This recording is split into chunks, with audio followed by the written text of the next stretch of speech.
Aloha, you beautiful internet you, and welcome back to a very, very special episode of Careful Cantrip, where a group of friends from coast to coast did their best to get lost in dungeons and run away from dragons. As always, I am your host and ever-loving Universe DM Dave, and these vestiges of vacationers were my players. Guys, you already know what to do. Give some love to all the trippers out there, would you? Hi. I love you. Okay, I was always supposed to do for today, right? I'm done now? Mm-hmm. Yeah. Am I do anything else? maybe you we next should season. maybe we should explain. We're on vacation now. Well, not actually, but Dave definitely is. So we're in celebration Time tonight. to get drunk! And I might work on Stream Leader. Oh no. Oh no. So what do we have for you today? We have lots of stuff, but we wait, I should say Jess and I are your hosts tonight. Jess, Hello. what do you want to say? I want to say hello. I love you. Welcome. And I'm gonna have a hard time focusing with whatever is happening with our DM over here. I'm having a good time, baby. We should all be having a good time because today is a big celebration. We're celebrating the end of our very, very first campaign. We're going to be doing a whole bunch of stuff tonight. We have some giveaways. We have the questions and answers and favorite moments from the overall campaign. And as we do in these type of shows, we also have our very, very special announcements of who our newest VIPs will be. You don't want to miss that, folks. Make sure to stick around. But as always, we do have to hit up our lovely friends over at World Anvil because they sponsored us. Why? I don't know. Sure, why not? And we voted last week to have none other than the lovely, talented, and face-filled with cream Bobby do the thing this week. So we are going to go ahead and I will ask chat, the trippers out there, please roll a d20 for me, would you? What's it going to be? And while we do that, someone else has to pull up the thing because I don't have it open. I'm on vacation and I don't have to do anything right now. Okay, well, I'll pull up the thing. Here it is. Oh, my wooden spit collector. Last one of the season. Very nice. Very, very nice. Oh, Thanks, guys. Also, thank you. Wild Magic, thank you so much for the 5 gifted subs. Cross for the 200 bits. Art House Studios, big shout out to those wonderful folks over there. Thank you for the 100 bits. And Lethier, thank you so much for the Prime sub. We know you only get one, so we definitely appreciate that. But with that said, I see that, what do I see? Which do I see? I see a 13. There's a 13 on my screen. So with that said, someone tell me exactly what 13 means. Oh, we need the key. Oh, shit. That's what we needed pulled up. Okay. Yeah, that's what I was saying. I didn't have it open. Ah! I got it. Okay. This is what happens. This is what happens when I'm on vacation. All falls apart. Also, Process Streams, thank you so much for the 5 gifted subs. Thank you for the 5 new friends. To all those who have done the things. Oh no, D&D with me. You threw me off entirely. Thank you so much for the 2 new friends. You are a wonderful human being, and a big shout out to D&D with me. Bobby, you will be speaking in Walish. No. Don't you mean Welsh? Needs to be a bit more Orca-ish. He'll be speaking whale. Perfect for the episode. I don't care. I'm on vacation. Yeah. Let's go ahead and move over to see exactly what Whale Bobby sounds like. Hey, look at those whales. Okay.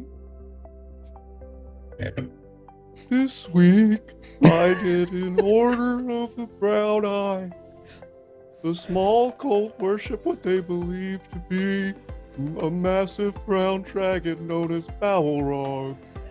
Though none have ever seen this dragon, it is believed by their members that the great brown dragon will reveal itself in a time of necessity and will bring about the great staining.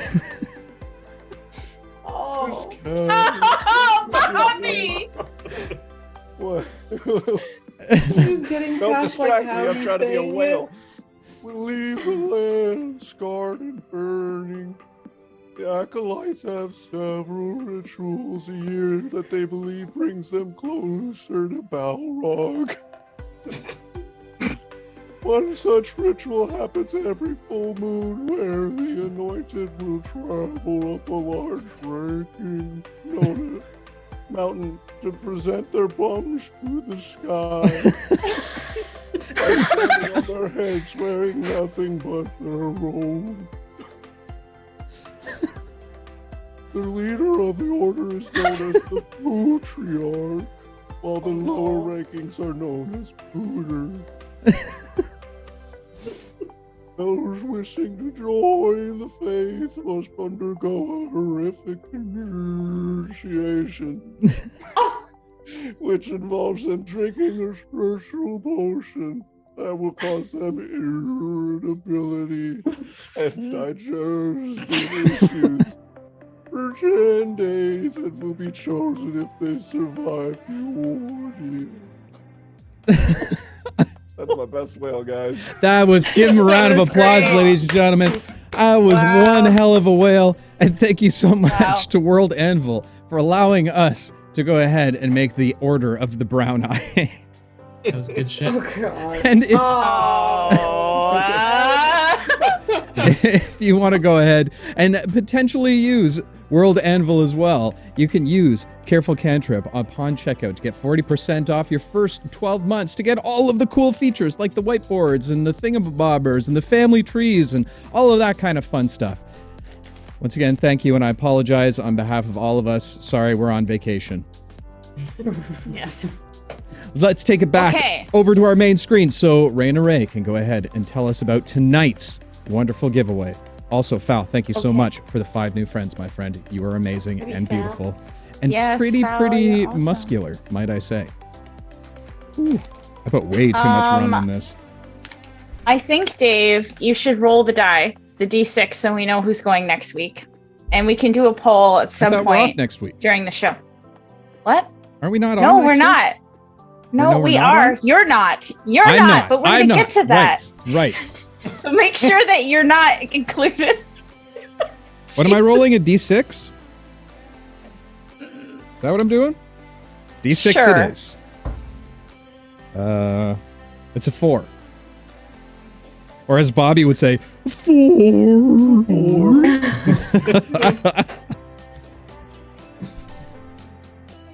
So I don't know what that means. Well, okay. All right. Listen, you're on vacation. Rob hasn't gone yet. So why don't we do Rob? Okay. Fantastic. So glad we did that. Rob! Just like 1, 2, 3, 4, Rob. Yeah. There you go. Yeah. Pavo has 4 letters in it. It's Rob. Yeah. Yeah. Rob hasn't gone. So Rob's next week. Okay. All right. On to our giveaway tonight, which is, we've worked with them before. They are Dungeon Delvers Gaming. You need to look them up on Instagram because they're awesome. They make all of their dice boxes. They're all handmade, individually made. So cool. The box that we're giving away today. Ooh, everybody say ooh. Oh, there. Ooh. Ooh, it is a tiger wood, not Tiger Woods, but a tiger wood. And it's really beautiful. So we're giving it away today. So enter !roll. You have to be following us and be willing to share your shipping address with me. So there's that. Is that like a copper inlay on it too? Look at that fine craftsmanship. What do you mean no? I'm looking at it right now. There's a copper inlay. Copper inlay. Well, then what kind of inlay is it? Sass pants? Right where like the dividing line is? I think that's just the light hitting the wood. It's just the wood. It's tiger stripe. That's why it's called. Look, I actually looked up what tiger wood is. It's also known as South American zebra wood. It's a tropical hardwood. Oh, zebra wood. Oh, well, if you would have said that in the first place, I mean, everybody would have known what you were talking about. It's like Ash's favorite type of wood. And Ash is another type of wood. All of the connections. All of the connections. It all makes Somewhere sense the now. Illuminati's in there. I swear to God. Okay. Wonderful. Anyways, Hey, Mac. it's really nice. Go check them out on Instagram, dungeon_delvers_gaming. And you can check out all the other stuff they have on there. It's awesome. Okay. Guess what time it is? It's time to cheers. 8:18. Oh, Cheers. It is Cheers. 8:18. What? So, we... oh my God, this show is going to be chaos. Yeah, what are we? To Tiger Woods? Did he win the Okay. Masters again? Oh, let's do it, No, guys. we're- Cheers to Tiger Woods. Let's raise a glass No, do on not behalf drink of that. Tiger Woods. Don't drink that. No. Cheers. Drink that. No? Oh, okay. All Don't right. you drink that. Not to Tiger Woods. That's Okay, the I'm poison waiting, dog. I'm waiting for the cheers. The tiger. All right. We are cheersing to a 1.5 year long campaign together. It came to an end. So here we are. We did it. We Oh, did yeah. it. The things. And Nobody died. Almost. a lot of people died. And Dave, and Dave. Yep. mostly Swiss Dave. Okay. Well, let's Only. cheers. We're going to talk about this and get mushy a lot later. So let's just cheers. Everybody in chat, cheers. We're celebrating. Cheers. Yay. Salute! Cheers. Happy Everyone in campaigning! chat. We got that bitch. Oh my gosh. Okay. Well, guess what this means, Jess? Question time. Hold on, before we start Well, questions, just but- a quick thank you to our good friends GF Powers for the 300 bits, Cross the Streams for 100 bits, and Rowdy dropping the 100 on it as well. Guys, thank you so much. Love all your They can faces. kiss you. We got to announce Who's this. the host around here? Just saying. What do you We mean? don't know. Wait, no, Well, they the can't see host is chat. me and Jess. Yeah. Oh. I know, I was just joking because Dave was just interrupting. Dave is Listen, a I'm hard used to person talking to. so much. Okay, Wow, now shut you're up. on vacation. All right. You're on vacation now. All You right. just See ya. just sit there. vacation. No, we need you Bye, to Dave. be Bye. Bye. Dave, your zipper's undone. Dave. Enjoy your vacation. Oh, Bubba. Well, Okay, we're gonna start with the clip, Jess. okay. Okay. A clip. Mm-hmm. Clip? The Okay, so today we have clips for you of highlights of our funniest, favoritist moments of our campaign. And we also have questions, but we're going to start us off with a clip, which is one of my personal favorites. Oh, shit, I gotta You'll do see that. why. Yeah, Dave's got to get it queued up. This is a moment, for those of you who haven't seen it, where we are all in town and we had a sort of day off, and Alara went and purchased some gifts for everybody in the group. So she's giving them out to everybody. And yeah, I don't know, Dave, are you ready to go, or should I'm we queued battle up. on? I'm queued up. All right, and the food's Let's up. play this. Let's play this clip. Also, Mac, thank you so much for the 5 new friends. You lovely, lovely human being. You. Thank you Aw. so much. Let's transition. Aw. Bam. We transitioned. Just like that. I'm hitting play. Anyways, so I got this for you. Oh, I got to turn the music off. She pulls Shh. out Oh my God, there's so many things happening. a I have to turn my music off, otherwise I can't hear. and says, "This is Yeah, hang on. We'll do it yeah. again. We'll How do it can you again. do that? We'll do it Wait, again. what I do gotta we start do? this again. Hang on. Hear it. Okay. You'll have to watch it on stream, unfortunately. We gotta watch it on stream. Hang on. I So gotta. mute- I gotta okay, pause the and music. stream. Okay. Why are these Yeah, glasses so you need to so mute your damn mic. dark? There we go. Okay, moving back over. Here we go. Oh no, that's our regular one. Oh, look, it's us, and there's so many of us. Hey, Oh look my at God. that. It's like Inception. oh, it keeps happening. I know, it's amazing. Okay, ready? Okay, I've got it queued up. Let's watch. Shh, let's watch. Anyways, so I got this for you, and she pulls out a tiny caterpillar and says, "This is for you." Sorry. This is for you. Where's it going? Ollie, Where's it you- going? You see a very small, fuzzy, worm-looking thing, and as Alara puts it on in your hands, it kind of inches across your metal finger as you kind of stare at it. Very colorful. So grateful. Amazing. Amazing. The birth of Fidget. The birth of Fidget. It was a great Birth day. of It was Fidget. a great day for sure. I lost it. Yeah, I you was totally just- broke. I don't think there was ever a point in the campaign where you broke that hard, Chris. I don't think so either. There's rarely a point in my life where I break that hard. I think the last time was when I was camping in high school. I felt like I accomplished something by making you laugh that hard, so I feel good about It that. is. It's a small list of people. You You know, do and laugh. I'm not heartless, but that one is just like uncontrollable. that's the one regret that I had this entire campaign, is that I really wanted to figure out a way to turn that into like a Pokemon type thing for Ollie. Mhm. I would thought that would have been absolutely hilarious, and he could become his like battle butterfly. It would have been perfect. Also, I think And of then I all could of have us an who like. Go ahead. I was gonna Get say, an it's- emotional moment at the end where I have to let him go. oh, Like we in should have done Pokemon. that. Fox and the Hound. Oh, that would have been so good. That would have been so good. I Yeah. was so sure he'd die by the end. No, I think out of all of us, he was definitely the best at taking care of his pet. Mm-hmm. It was Oh, for only me sure. and you that had a pet.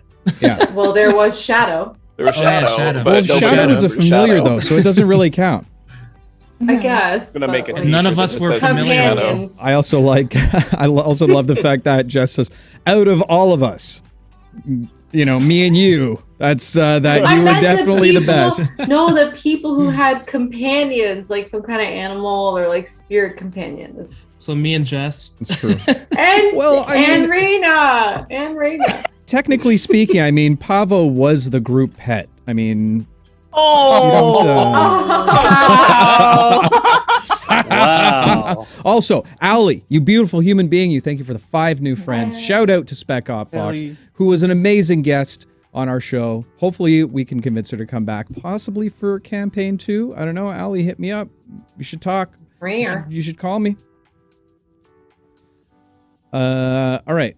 The hell are we doing? What's happening next? We are moving on to questions. So the first question that we have is going to be kind of like a round robin, and it's for the entire cast. And the question is, what will you miss the most about your character?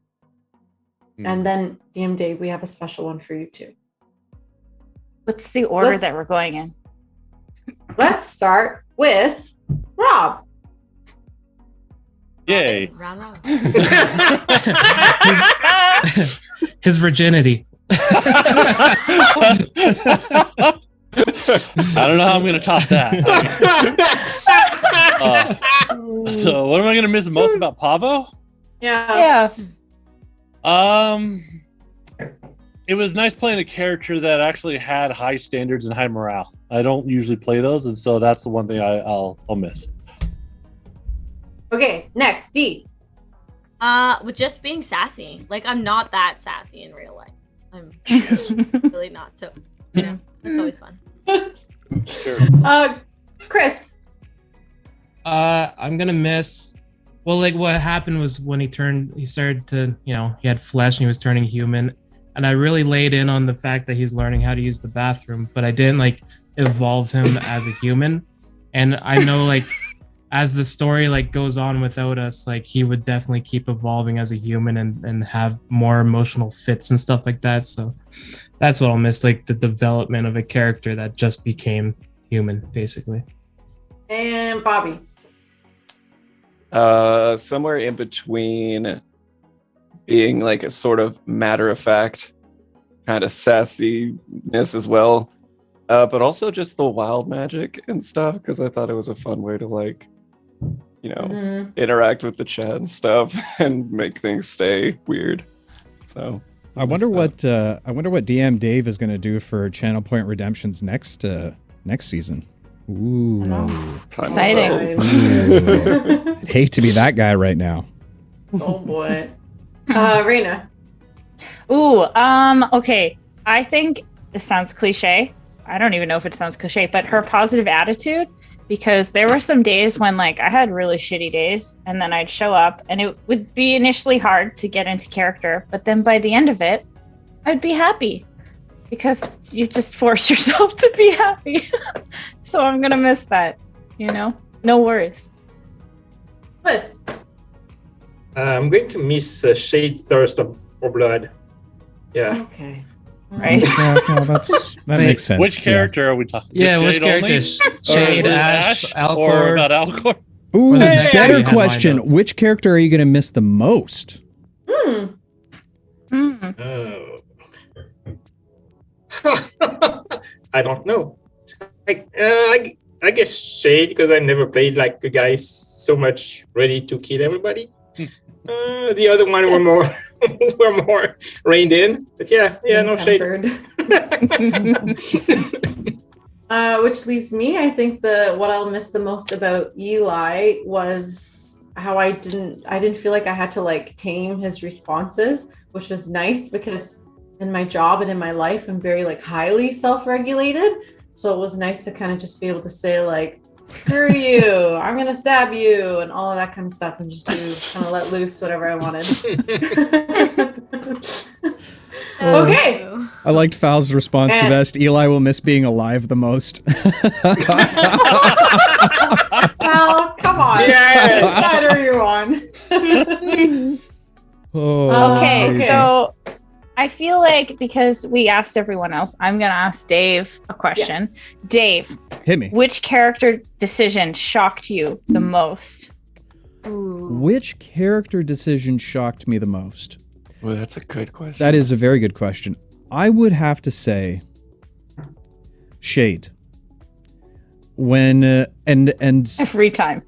well, no, there was specifically, and it made me realize how good of a D&D player that Swiss actually is. Like, I know everybody around this table are phenomenal role players. You know, some of us are good at rules, while others of us just don't care, myself included. But it was the moment that he decided to continue to kill the foreman. Because I gave him the opportunity to take it back for a second. And I'll never forget, he said, fuck it, that's what my character would do, and I've already done it. And at that point, I was like, wow, here is a character, here's a guy, here's a player who will play his character to the literal death. And that's impressive. That's impressive role playing at that point. That's taking it to a whole new level. I know that most people were like, "Oh, that was a shitty thing," or that was a stupid thing to do. I absolutely never saw it that way once, because it was the minute that he knew what he'd done, and he's like, "No, that's what Shade would have done." And it was incredible. It was fantastic. Well, it was one of my favorite moments in the entire campaign, for sure.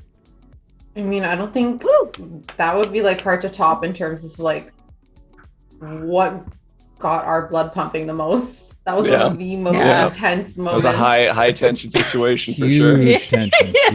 Yeah. Yeah. Okay, There was some another one. PvP. What? There was. I don't remember attacking. Oh god. We should Jeez. start a tally next season, see how many times Rob and Dave fight each other. We really Yeah. should. This is another one for everybody. Is there a choice that your character would have made differently? So if you had a choice that you made that, given the opportunity, you would have done something else. I'll go first. Actually, I don't think so, because the way I played Eli, he's not very big on regret or guilt. He makes peace with the choices that he makes and understands that they came from somewhere and he has to move on with it. Lucy. So Or just to Bobby. specify, this is my name's Bobby, guys. Just to specify, are you saying like that the player would have chosen differently, or that Lucy maybe looks back on the decision and Is would there a be- choice that your character made that they regret? What would Okay. they have done differently? Pablo regret. this is kind of like a weird niche one, but way back in the jungle, there was a certain dynamite that Lucy had to slit his throat, basically, and ended him and stuff. He always kind of regretted that. He thought he was doing the right thing in the moment, but like could have learned a lot, or it was like one of those things where it's like, what would have been different if he had maybe called Ollie over and been like, "Hey, come heal this guy." Yeah. Simple heal. Oh yeah. No, I see that as such an important turning point for Lucy. Like, that was probably the real moment where, to me, Lucy, shit got real for Lucy at that point. Like, it was one of the first decisions he ever made where it wasn't to the benefit of himself. It was completely selfless. And it really, to me, that was a key moment in Lucy's entire arc, 100%.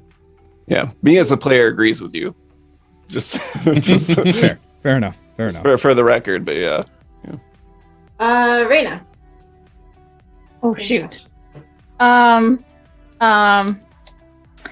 think it would probably. I think like Alcor's death really weighs on her. I think because they sort of promised each other to have each other's backs, and he literally died in front of her. I don't know how much she could have done to change that situation. I think she regrets it though. She'd have told his parents, maybe.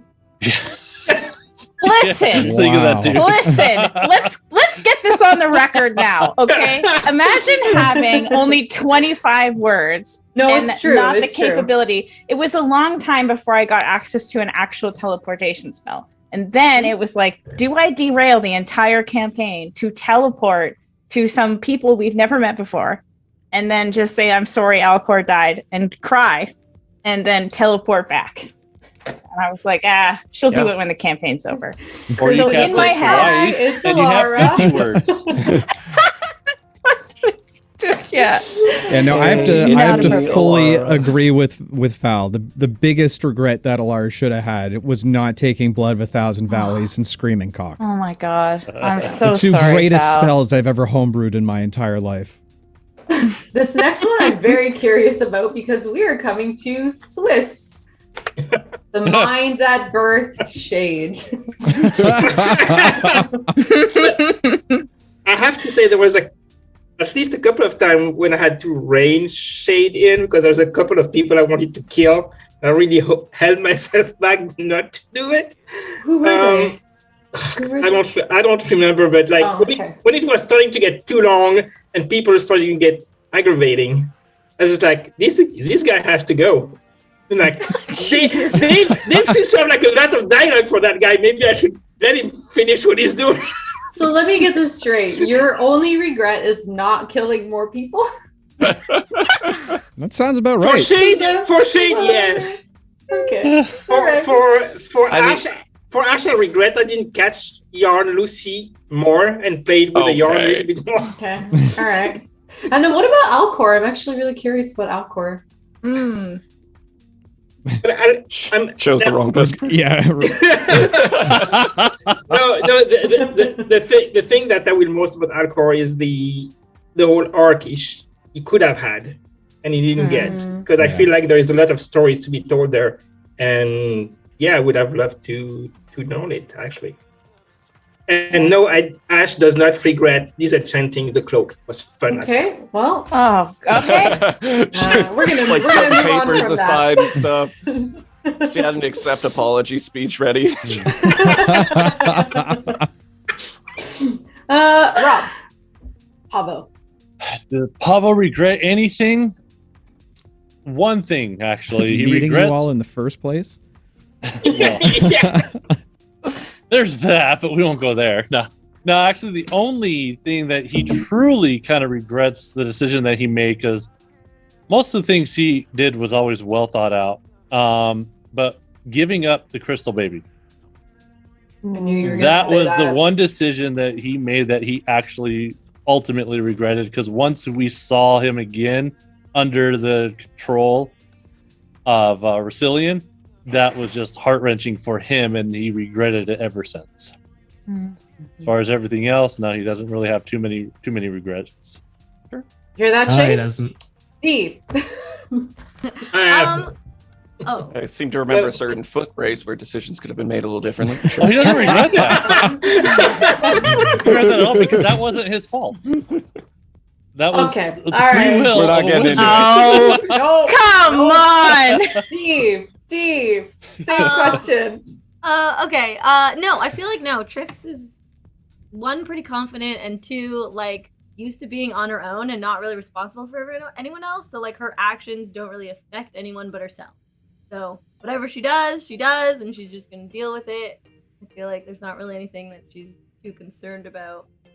So no. That's fair. And also, can I just quickly say that it is hilarious hearing Swiss Dave talk about how he didn't kill enough people when he's wearing that outfit, because it's like the least threatening outfit possible.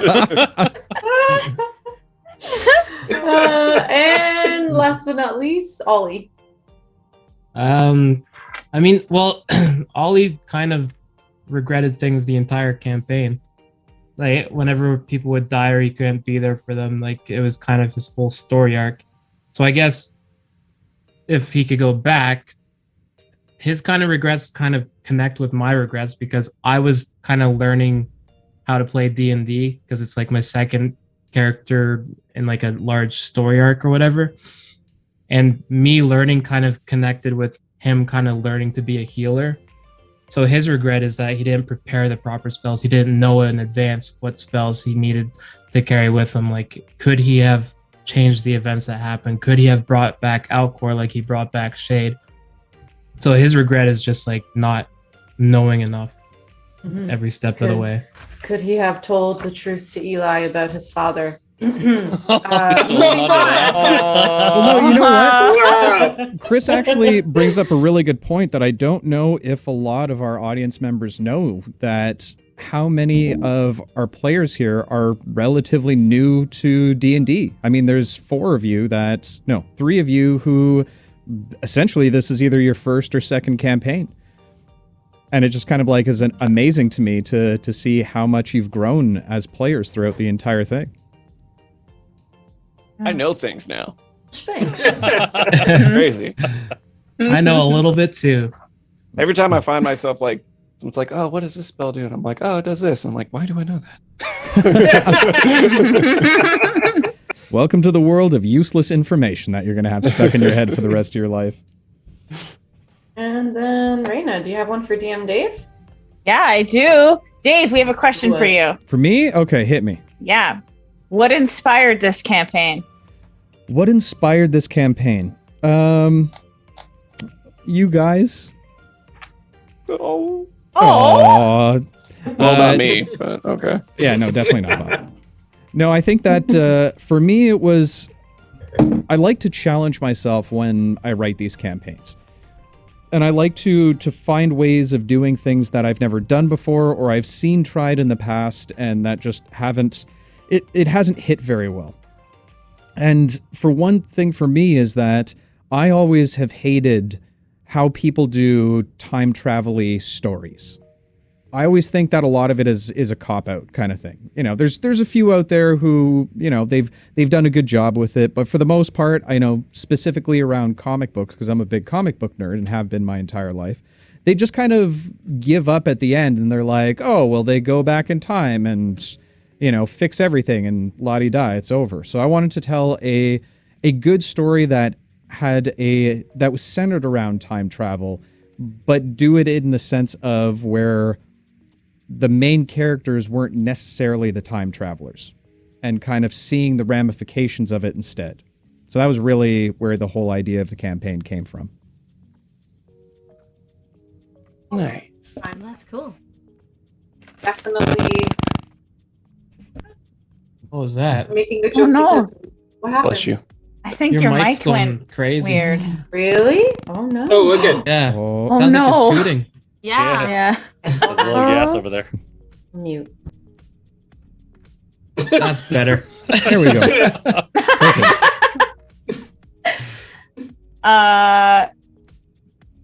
Jess, should I just move on? Like, I know you're next in the rotation. How about this?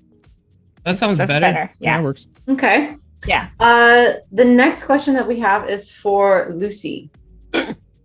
So, Lucy was adamant not to follow in his father's footsteps and repeatedly expressed his dislike for politics. So, is there part of Lucy, since at the end he kind of assumes this position as a leader, is there part of him that still resents that position? And then I have a follow-up for you. Yes. So his whole, ending, I guess, of going and taking over Boku was seen more as necessity than anything else. It was more of a self-sacrificing sort of situation. That being said, he definitely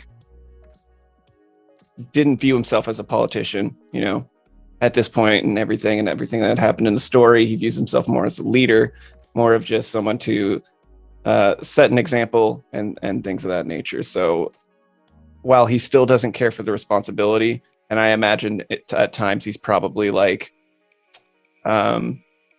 from his post, when things are going good, he still, he doesn't, it's not where he wanted to be. I think that he'll be able to temper that voice forever.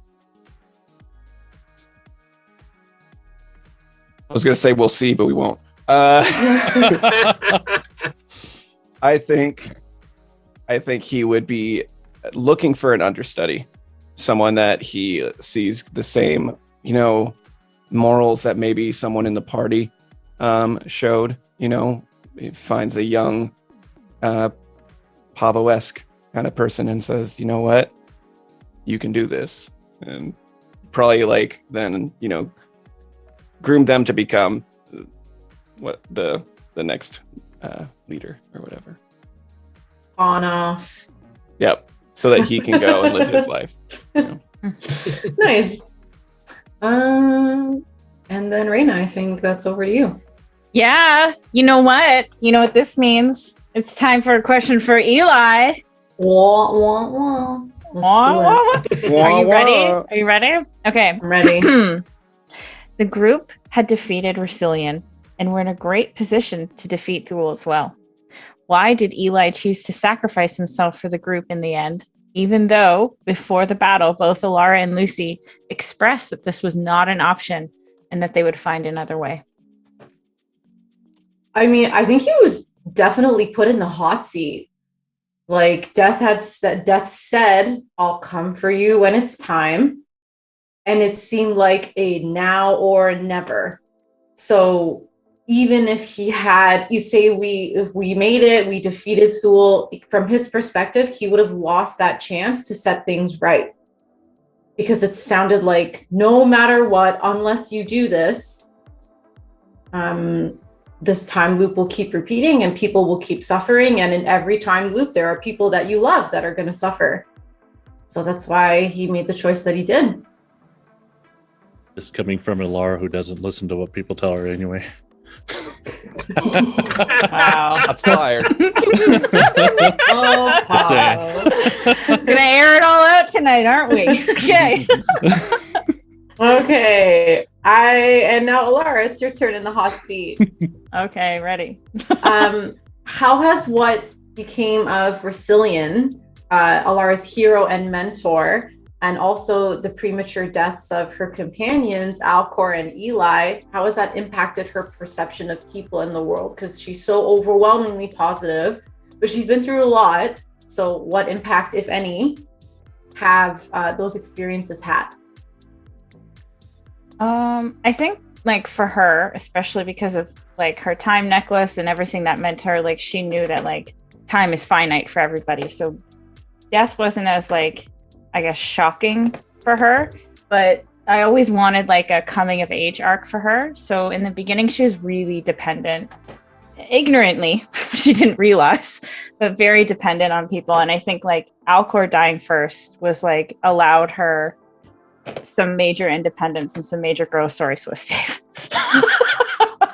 And I think the same thing will happen with Eli, and because we don't really get to play out what happens, seeing what happens after Eli died. But with Russillian, it was sort of, I think, one of those moments realizing that the person that you trusted the most to guide you in the world wasn't necessarily right. And I think that's a huge thing that we as humans all overcome, our parents, don't know everything. And when you make that connection for the first time, it's a huge moment for you. So. Yeah, and who says that Eli's story is over?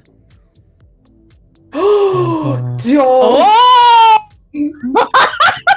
Dave! My baby. Doing the cliffhangers even now. Oh my gosh. Damn, son.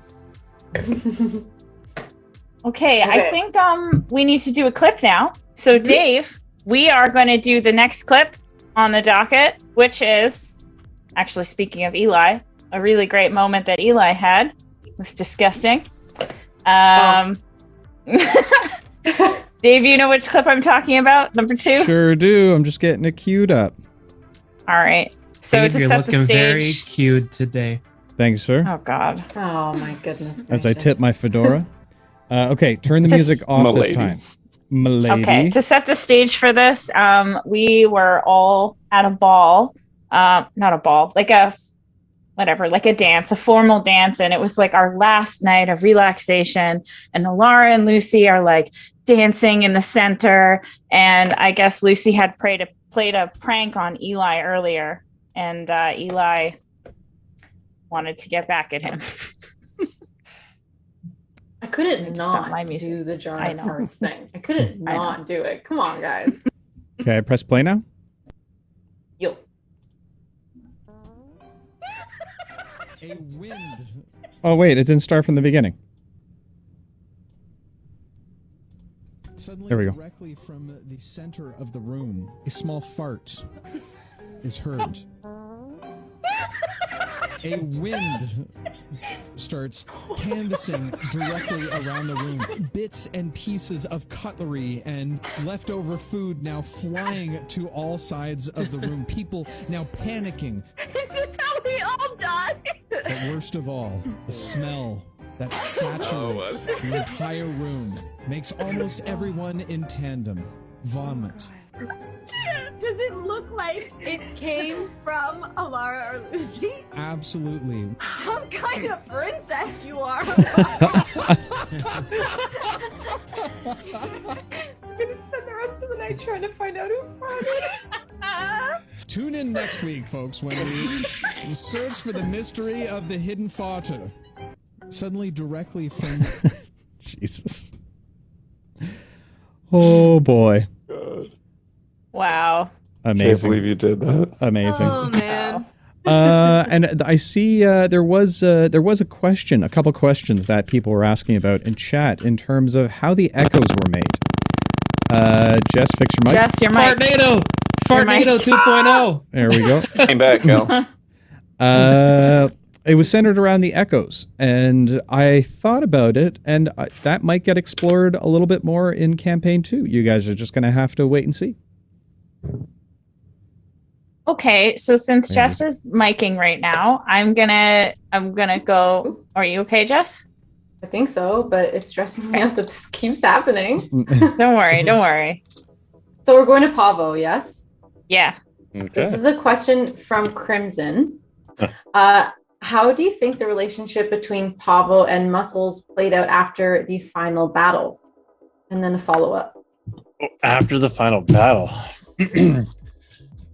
That's a good question because we didn't really see what happened after the flame was taken away. So, assuming Muscle survived, I would hope that his memories of his younger self would return and that he would just become a full-fledged member of the monastery. And basically, when he was, something to just grow old together, basically as a family. Because that was one thing Pavo didn't really truly have, was family. Now, of course, he eventually considered you guys all family. But as that was something he never had to experience. And so when he finally had that connection with Muscles and then the heartbreak of losing him, he would have done everything as possible to keep him with him and rekindle that lost connection that he had.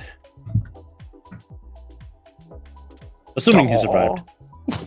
And then also, do you think that the monastery will be able to help Shade? No. I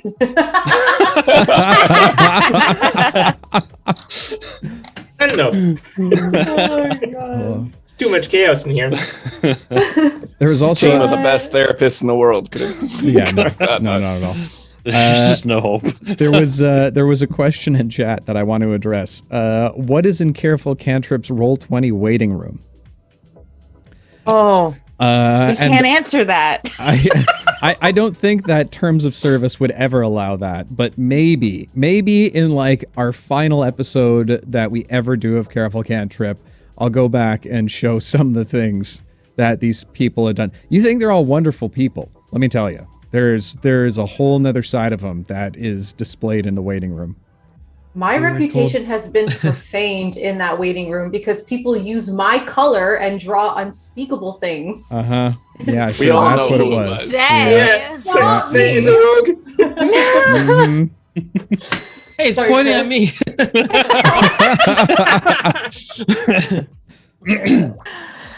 Raina, I think that's you. Dick. Yeah. Exactly. Okay, so Swiss Dave, I have 3 character names here for you, so that's fun. This one is about Alcor. So now that Thule is gone, Alcor will never be able to return to his home and his people. Also something Alar didn't really get to mention in the end there. The Kalishtar. How do you think Alcor would react to such news, especially given the fact that the group was aware that Rhea was planning to use the flame to take her people back home? I don't know, maybe another campaign he can turn completely evil and go after the group and kill them all. Oh god, no, that was Writing that shit. down. Sorry, I'm damn just gonna it. go ahead and write that down. Wait, we didn't just kill 2 of his characters. We also killed his homeland. Exactly. That's what I'm gonna do Kill for all the of final his people. campaign. It's just gonna be you guys versus like the teamed up group of all of Swiss's characters that have died over the entire campaigns. Oh, Yeah. Yes. Ollie, I got one for you. Okay. Ollie really wrestled with failing to save Shade. How did bringing Shade back from the dead make Ollie feel?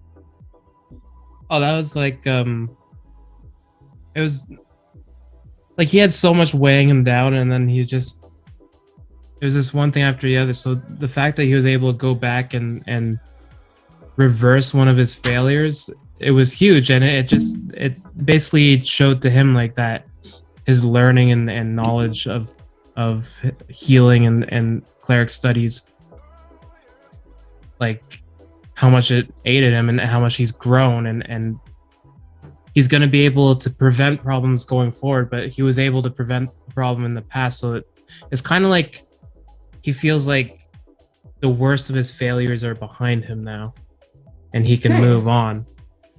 And I mean, he's now training other clerics, and then, you know how they say, you can learn a lot, but the best way to learn is to teach. So, Aww. Who Yeah. says that? he's Did it's, Jess it's one tell of you the that? sayings. Is that what Jess told you? Some nerd. Okay, Trix, I got one for you. All right. Okay, by the end of the campaign, Trix finally accepted her love for the party.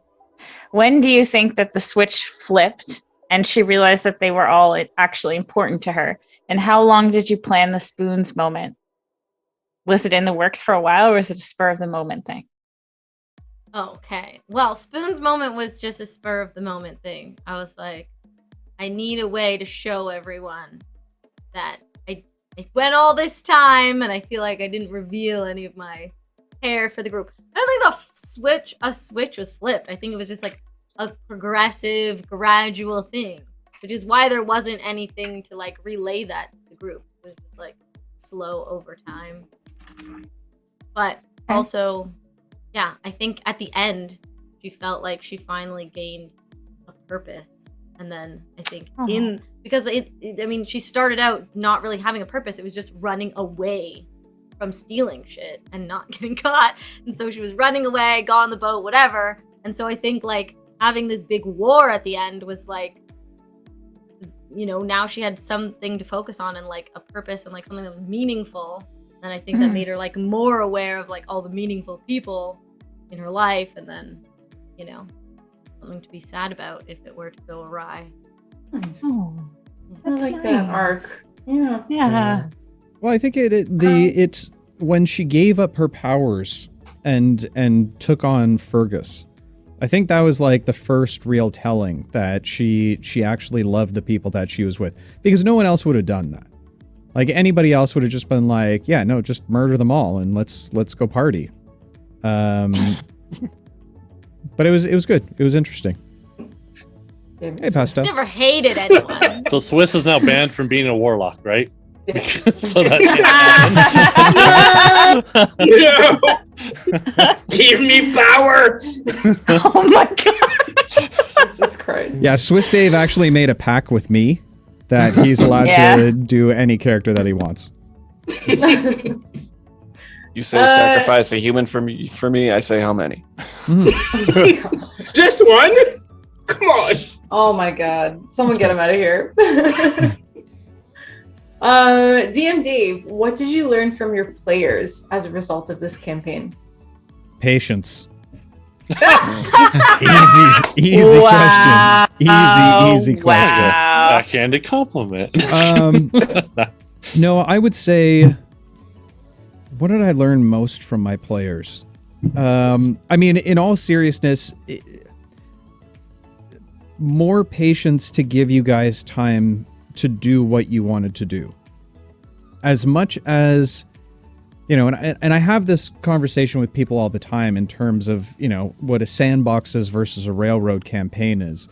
And, you know, where people turn around and say, well, you know, railroading's bad. I don't think that's necessarily the case. I think that just a lot of DMs do it wrong.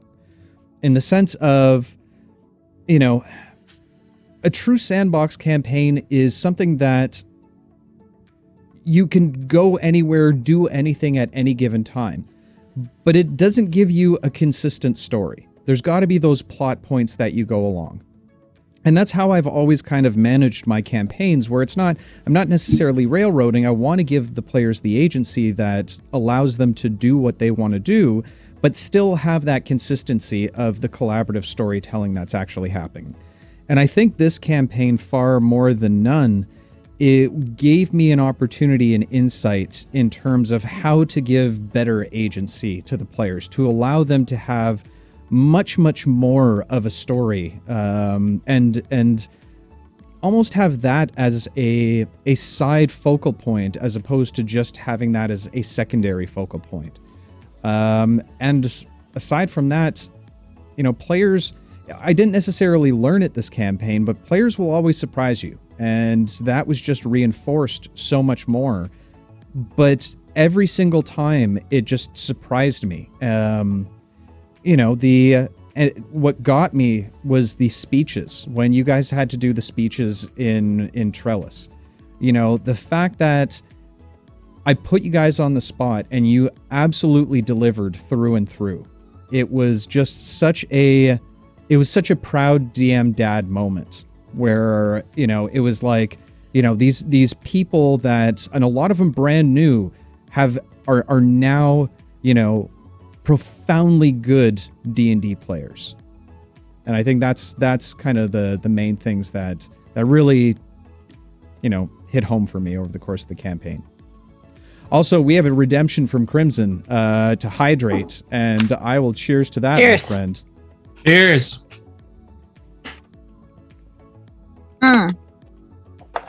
Okay.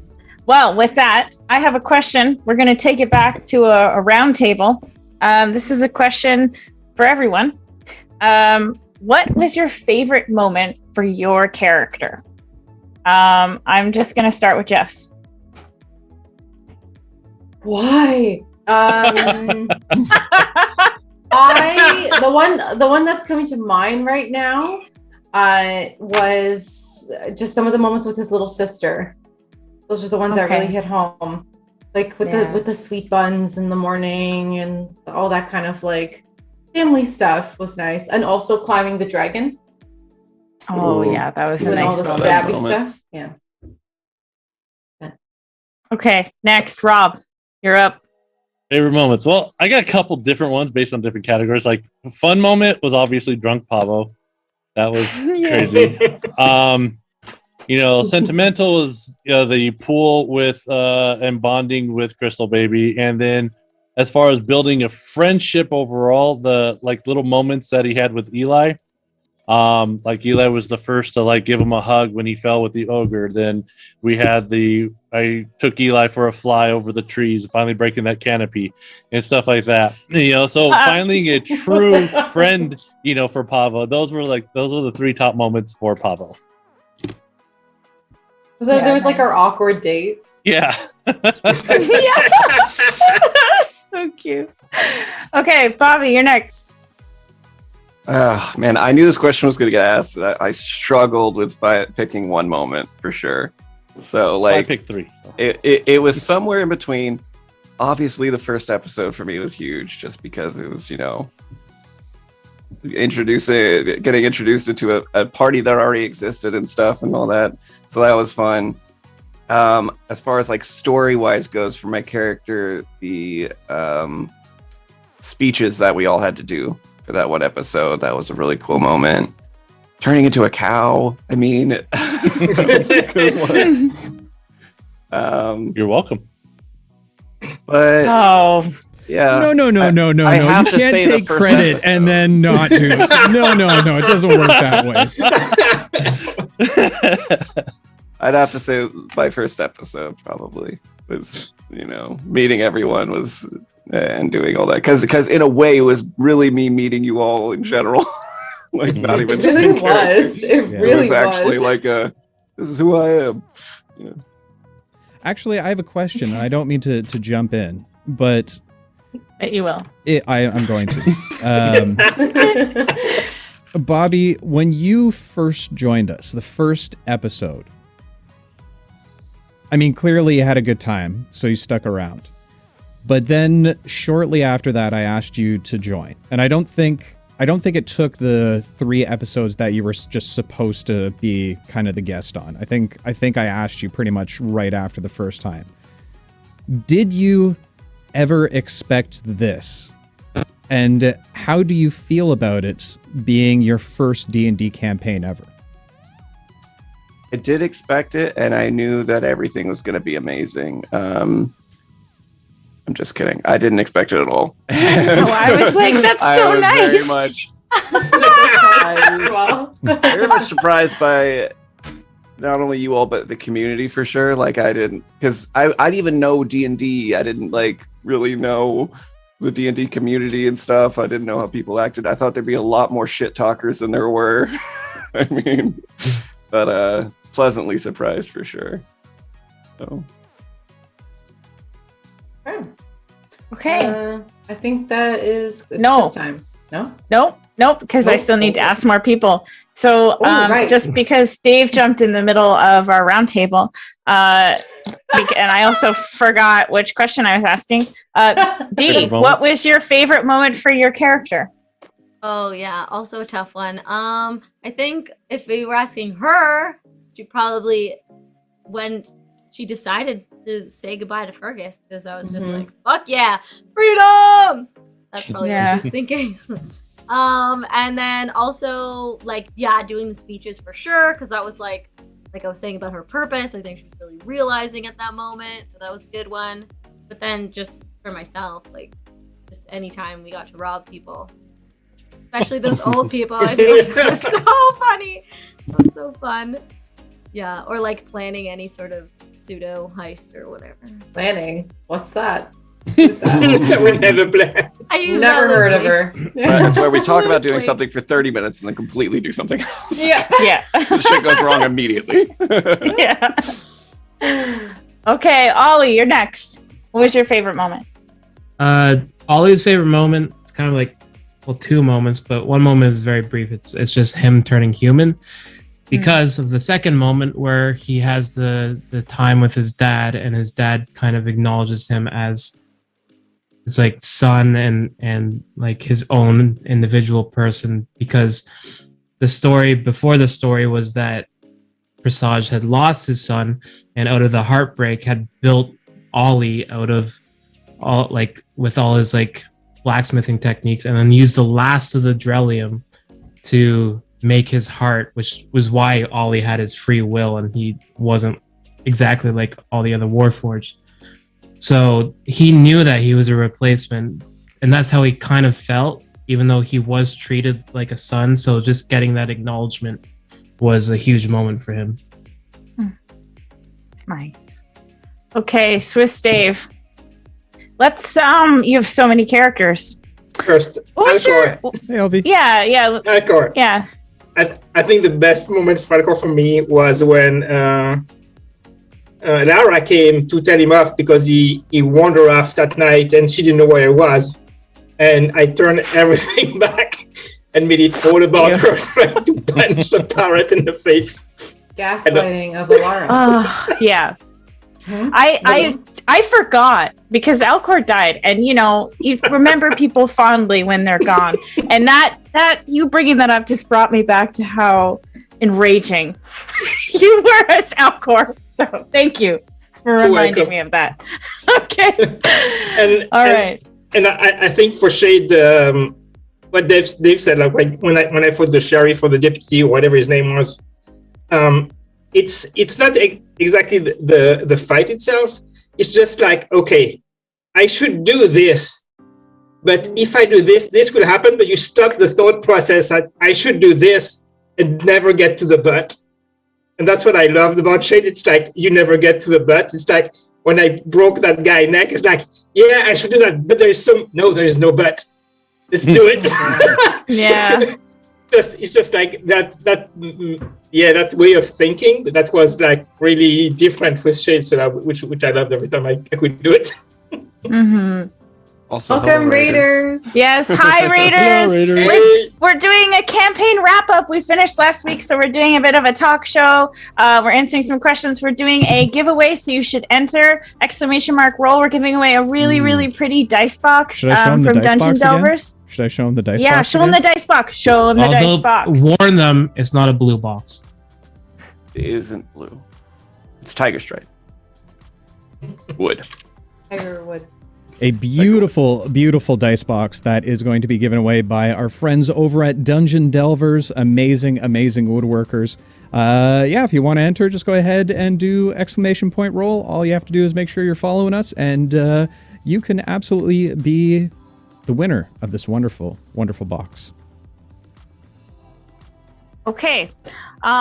So because do you have a favorite moment for Ash?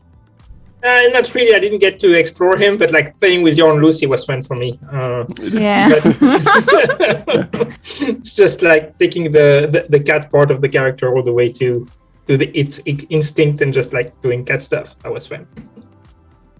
I think and to wrap up this question, I think for Alara, she, like I said, like my envision for her character arc was like a coming of age arc.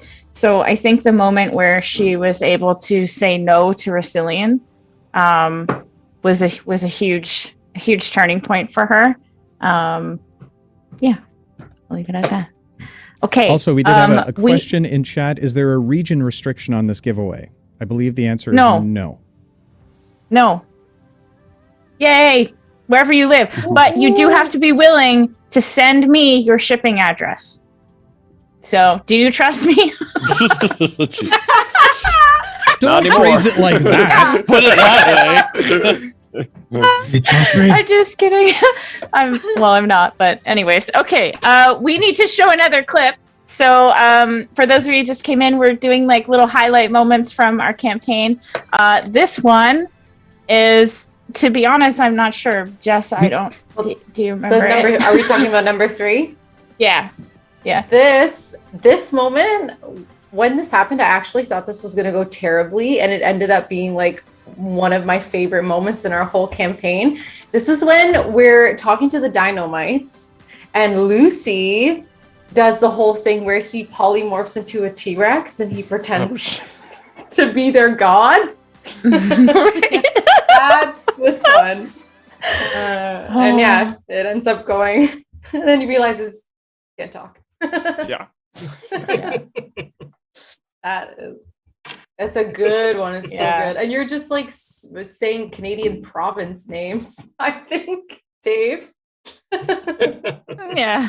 Yep. Yep.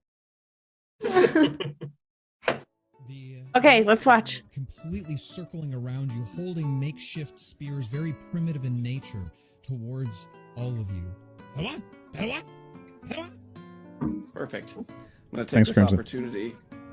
I will say, kneel before Celio the Green, and I'm going to cast Polymorph and turn myself into a T-Rex. A green T-Rex. As you begin to transmorph into this giant creature, the dinosaurs staring up towards you in awe. Oh, they drop down to their knees and begin to pray towards you.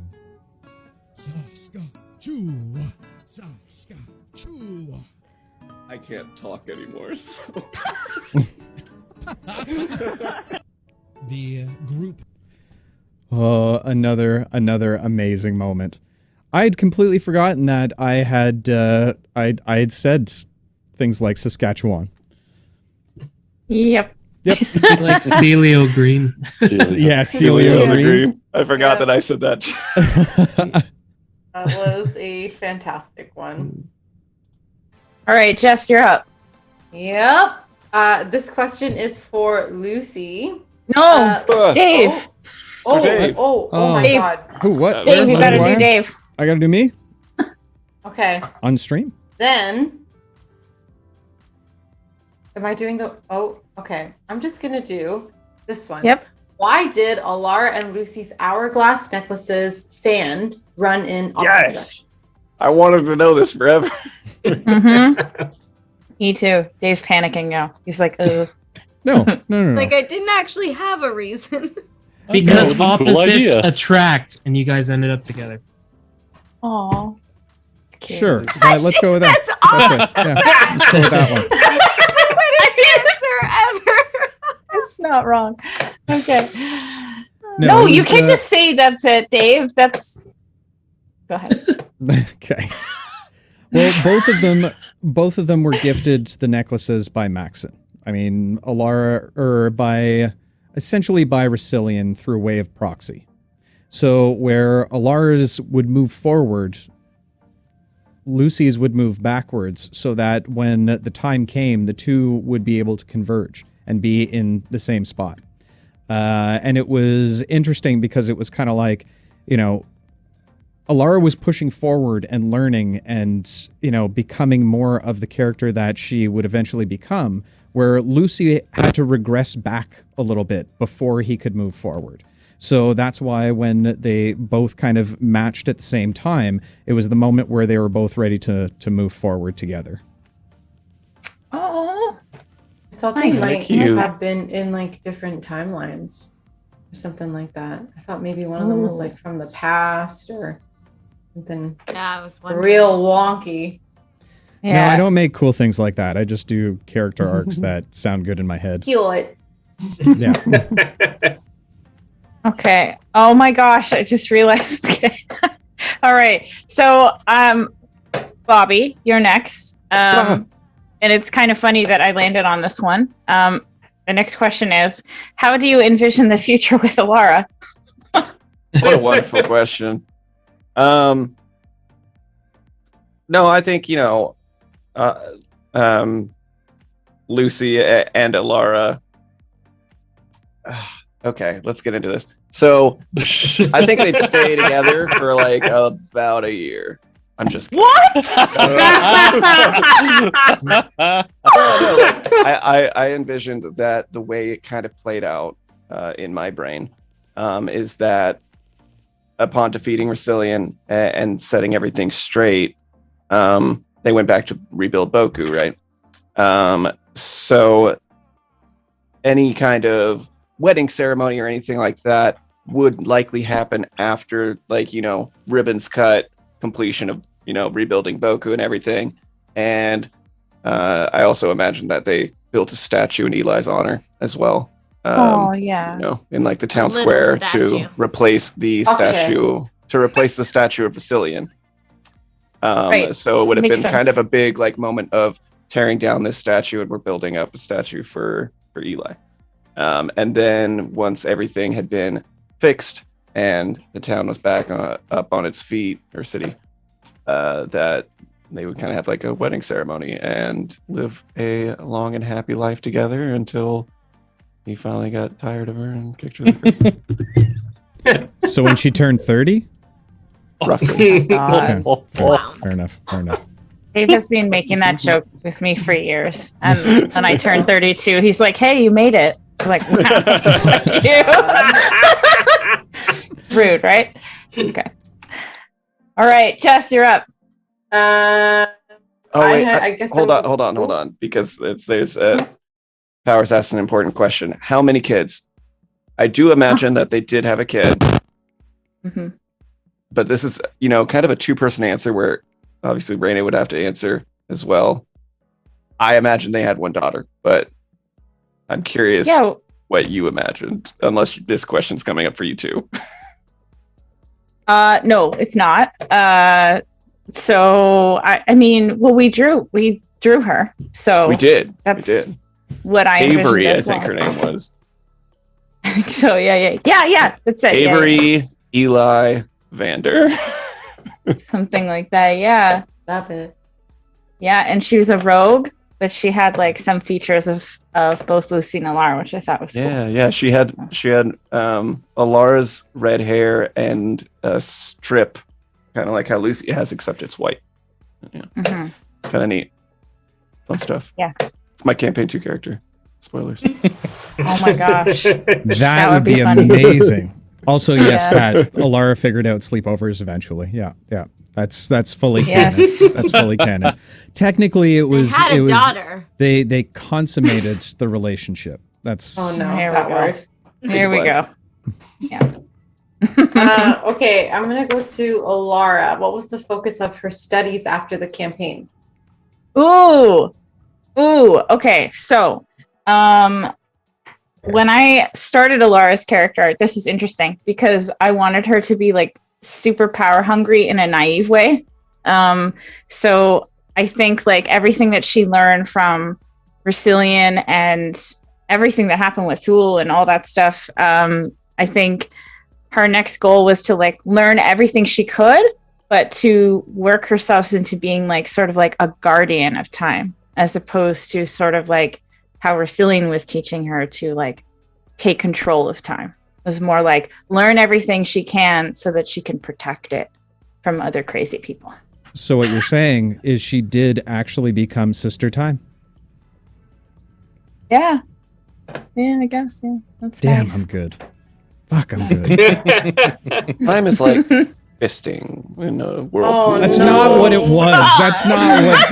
You said handing and fisting. That's what you said. You did. Those were real words. They were real Okay. words. Yep. Okay. Eli. Where are we here? Oh my gosh. Okay. Eli's confidence has definitely grown the most of the campaign. The revelation that death would ultimately be Eli's outcome, one way or another, was huge, but not a choice that Eli made. If Eli had the choice of a different aspect of the champions, which aspect would Eli choose? And who would you like to have seen take up the mantle of death? Fun. I think Eli's been pretty confident the whole time. I don't know that he would have changed his aspect because again, that's his whole like shtick is I don't think he's big on regret. If that's what happened, that's what happened. And I feel like he has always embraced death and darkness, and he's never really been afraid of it. So I think it was really appropriate for him. But I like this other one. Who would you have liked to have seen take up the mantle of death? And I think my answer would be Pavo, because he's the fairest. And I feel like he would use it very wisely. Or I feel like Shade. Oh my god. Shade would have just murdered Get out of everyone. there. There are too many people Darkest here. timeline. Gone. Ollie would use it too sparingly. Trix would overuse it. I think Alara might use it too sparingly. Lucy would be like my second choice because I think Lucy's also very fair, but knows when like things need to get done and something needs to be cut short. But I feel like Pavo understands it the most. So I would mirror on the wall. Which I also think fairest of them all. I think you actually are a champion of death, are you not? You have the spade. Pavo. I gave that to Trix. The spade went to Trix. Oh, there we go. After all, it traded a lot. Originally, of hands, that was the spade Ollie's. did. Like Yes, some of it did. It went from the Ollie to scabbiest me people. to Pavo to Trix. Yeah, nobody wanted The hands of it. Just like, here, you take it. You take it. Welcome in, Phantom Jacket. Good to see you. Thank you for coming in. Next question is Pavo. I'm very Uh-huh. curious about this answer. Pavo prides himself on truth, honesty, and fairness. Oh boy. Now that Shade has returned and is even living in the monastery with Pavo, do you think that he feels overcome with guilt, or would he be able to continue to keep his secret? If Shade were to flat out ask for details of that night, Pavo would tell him exactly what happened. However, he doesn't feel any obligation to come forth with that information unless it's specifically asked, because it serves no purpose to bring it up. But he won't lie if he's asked straight out. Ugh. I would can't have wait- guards around. I'd I have can't guards wait around. till just you're Still in think case. he's the Fucking- fairest. Yeah. I can't wait till Pavo isn't playing or Rob isn't playing an honorable character anymore because he just dances around these kind of answers Yeah. so well. It's like, I know. okay. I mean, no, it's true. But if he was asked, he would say. But he's not going to come forth. What purpose does that serve? Ugh. Right? Truth. Truth, The truth. honesty. The truth. It serves you the know. truth, yeah. Yeah. More Well, now friends in Eli, this. the only other person who knows, is gone. So Being And forthright. Eli's Wow. Well, that's a funny Eli. thing, isn't it? Because Eli's going to meet all of our characters at the time of their death, and I Yep. can only imagine that, given I think lifespans, that Pavo would probably go before Shade. Yeah. I don't know, Oh, Shade's pretty Eli would be like, reckless. Pavo, did you tell Shade about the time you killed him? And you would say no, and then he'd wait till Shade died and be like, hey, did you know that Pavo killed your mother? that's job. Nope. Just... No, I mean, he would tell if it came up, but otherwise, there's no point. Why bring up the past? He's here now, so it's all good. Mhm, Bring up sure. the past? What the fuck? For other people, you Dude, that's your weirdo. Don't try and make it sound Die like it's with Eli. honorable. God.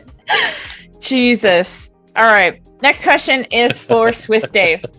Why do the dice gods hate you? As a player, how did it feel losing two characters in such an abrupt manner? And then I have a follow-up question. So as for the dice gods, I've been asking myself the same question since I was a kid. When I played World of Warcraft, and now when I play D&D, I still have no answer. I think I can compete with Will Wheaton on that. We'll have to see. Yes, you can. What's the second part was? How did I feel about losing my characters? Yeah. As I said to Dave, listen, if the dice said the character is gone, it's gone. Just let it go. Let's move on. It's part of a story, and like in life, death is part of the story in D&D, and I think we should be able to do that too. So I have no problem with losing character in the campaign. Like I said, for Alcor, I think there's like a lot of stories that should have been told that we weren't able to do. But hey, that's part of it, and I'm pretty sure if the story is good enough, they will use it for some other kind of character in some other campaign. I'm not too worried about that. But yeah, that's like death of a character is part of it, and I'm happy that we can go through it with it and we don't do everything to save them. Okay, I have a follow-up. Okay. How do you think Alcor would have affected things if he was alive? He would probably like worked a lot towards finding a way to get the people home once he knew the people wanted to go home. I mean, fighting Rastilian was one thing, but finding a way to get all the people back home would have been a big thing for him too. So yeah, he would have tried to find a way to do that. It's really interesting to think about, actually. The whole Rhea thing would have been so much more Oh my god! It would have split the party. Alara and Alcor would have been at ends. Oh my god! Oh man, that would have been heartbreaking. That'd been awesome. Interesting timeline. That would have been awesome. Wow. Damn, we didn't It's get fun to see think that. about all the possibilities of what could or might have happened in the long run. But I do have a little bit of a spoiler for both the cast and for chat. Going based off of what Swiss Dave said and the question that was just asked, I do have some CC dice that have been made for all of you. One for each of your characters.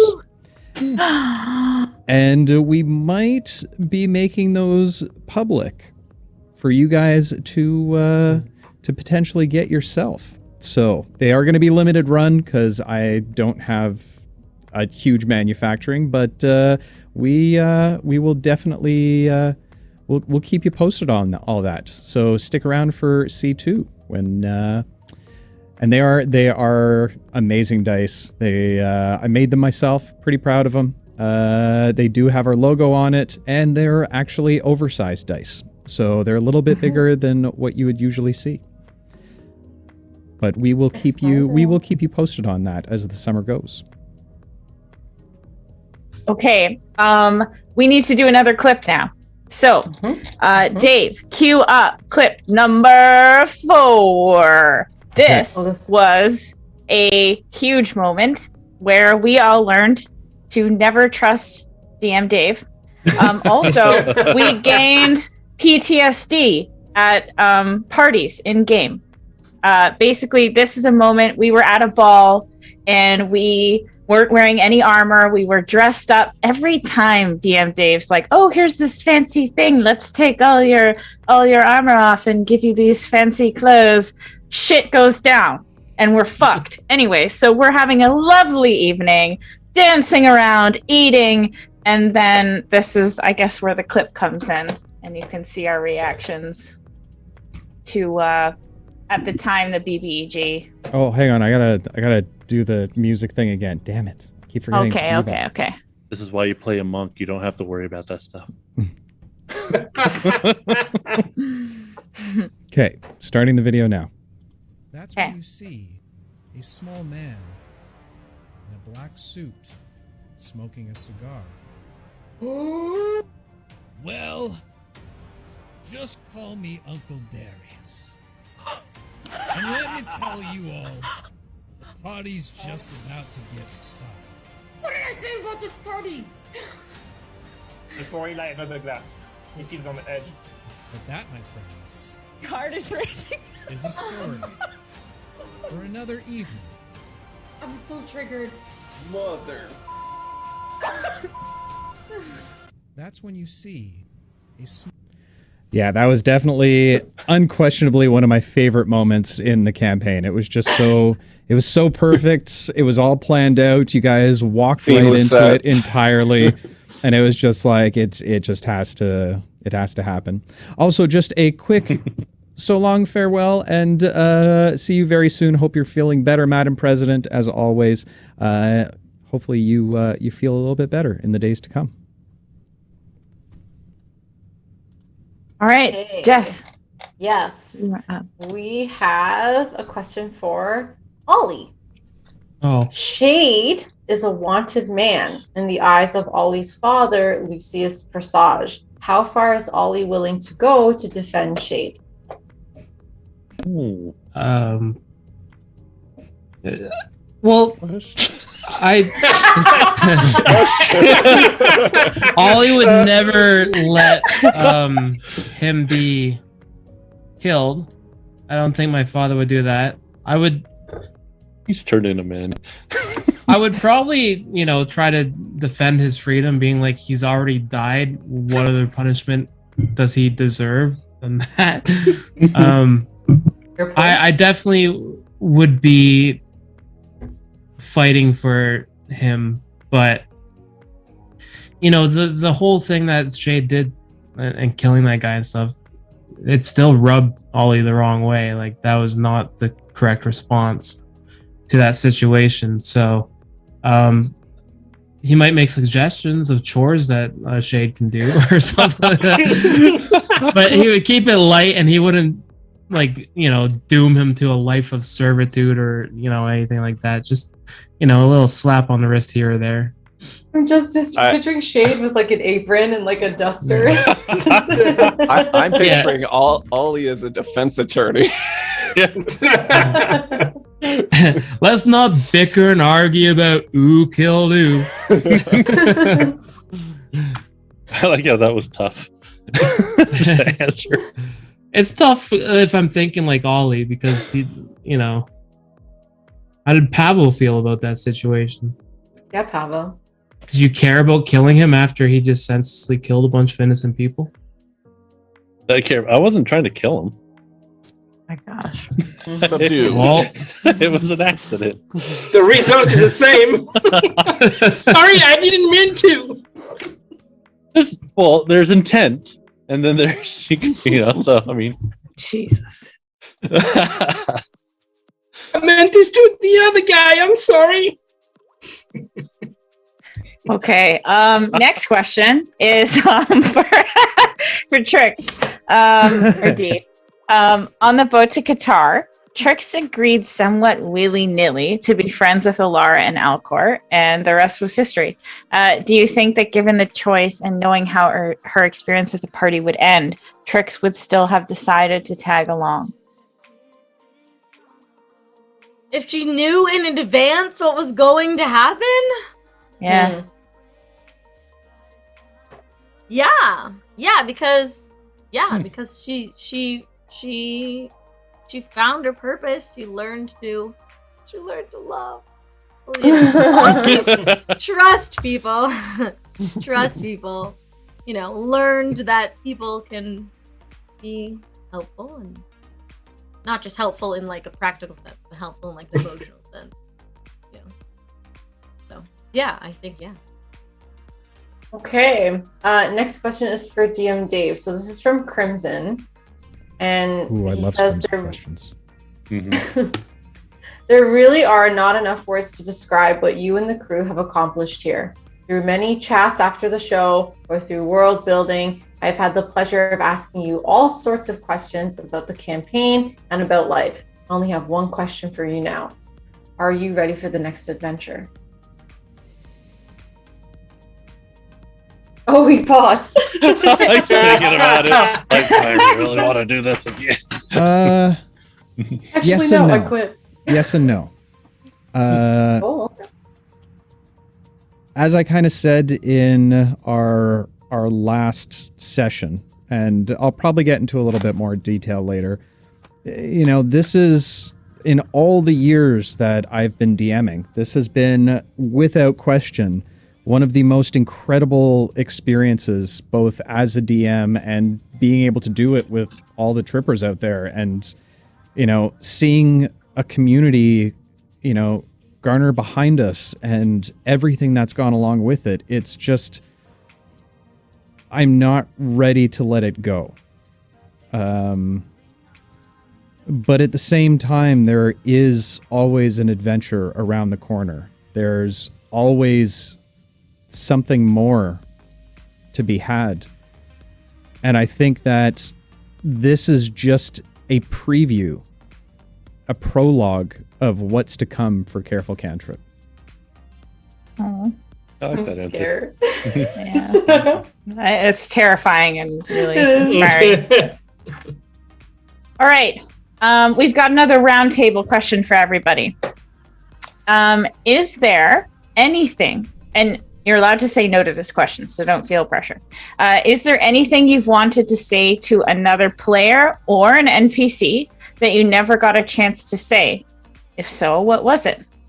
I'll start with Jess.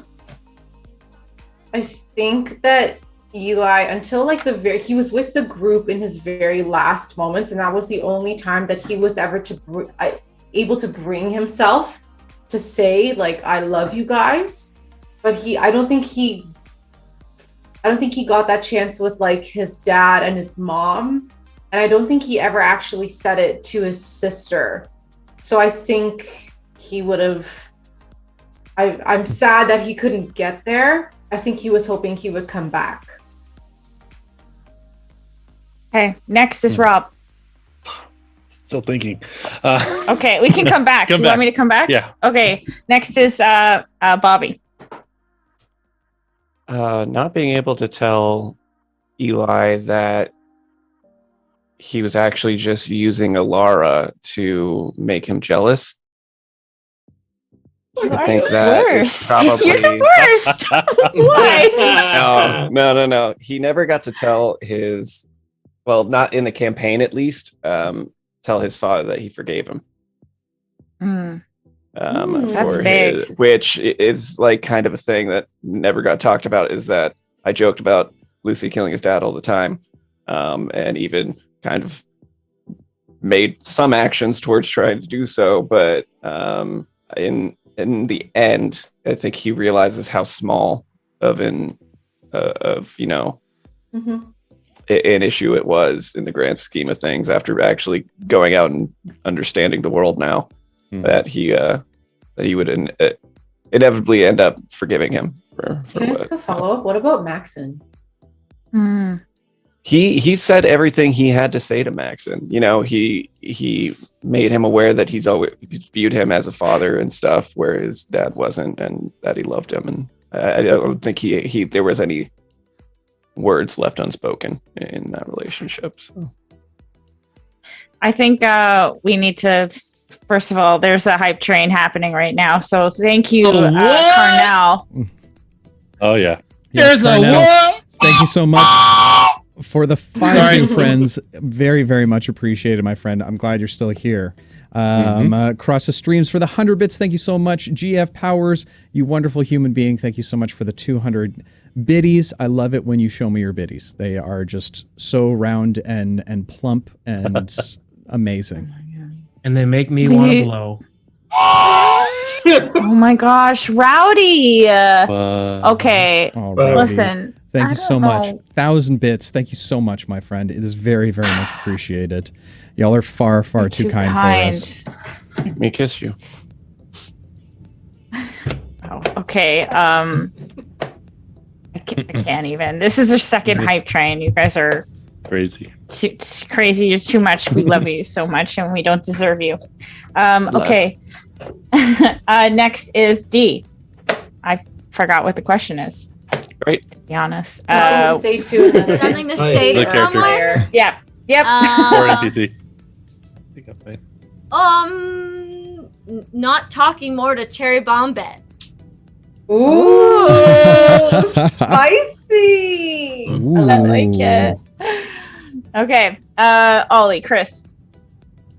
I'd probably go to the sheriff and be like, you're just doing your job. We left a bit hastily when he told us to, and I should have mentioned that I could probably mend your arm, maybe. Yeah, Ollie might want to go back and take him back to his father and see if he can get a metal arm or something. Which would be awesome. He'd be like the Claw of the next campaign or something. Like, I'll get you next time, Shade. Next time.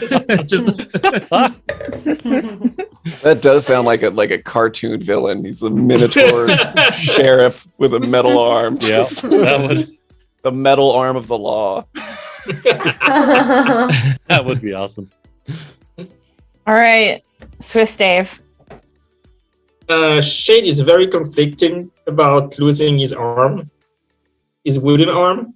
So he hasn't still processed the feeling. I don't know. He doesn't know if he needs to thank Sarah or he should go after her and make her pay for what he lost. It's still processing in his head. Okay. Trix could chop it off again if you want. Yeah, we can remedy that. It's really. I want the wooden arm again. Yeah, slap a bunch of seeds on there. Hope for the best. What about Alcor? Alcor? Oh Yeah, god, 'cause Alcorad. he couldn't even talk because he was dying. Yeah. Yeah, he Yeah, had that was so such a visceral Yeah, that was. my throat. My God. Alcor had so much to say, but that's for me to know and you to find out. This is where we're supposed to Wow. find out. Okay. Yeah. We're literally on it. Not No, tonight. Interesting. Fine. I think for Laura, this is the first character that I played where she literally spoke her mind 100% of the time. Literally anything that came to her or my mind or whatever, I would just blurt out loud, and it was a fantastic experience. I recommend it to everyone. I think, I guess maybe there's a lot left unsaid with Alcor. I don't know what, but it does feel like there would be. Eli as well, I guess, because that moment was sort of like just happened so fast, and it was like, bye. It's gone. So I'm sure that there's I don't know what she would have said. In that moment I was like freaking out, like as a player I was like, oh my god, what am I going to say, what am I going to say, what am I going to say? But then there wasn't an opportunity, and that was like just as heart-wrenching. So anyways, okay.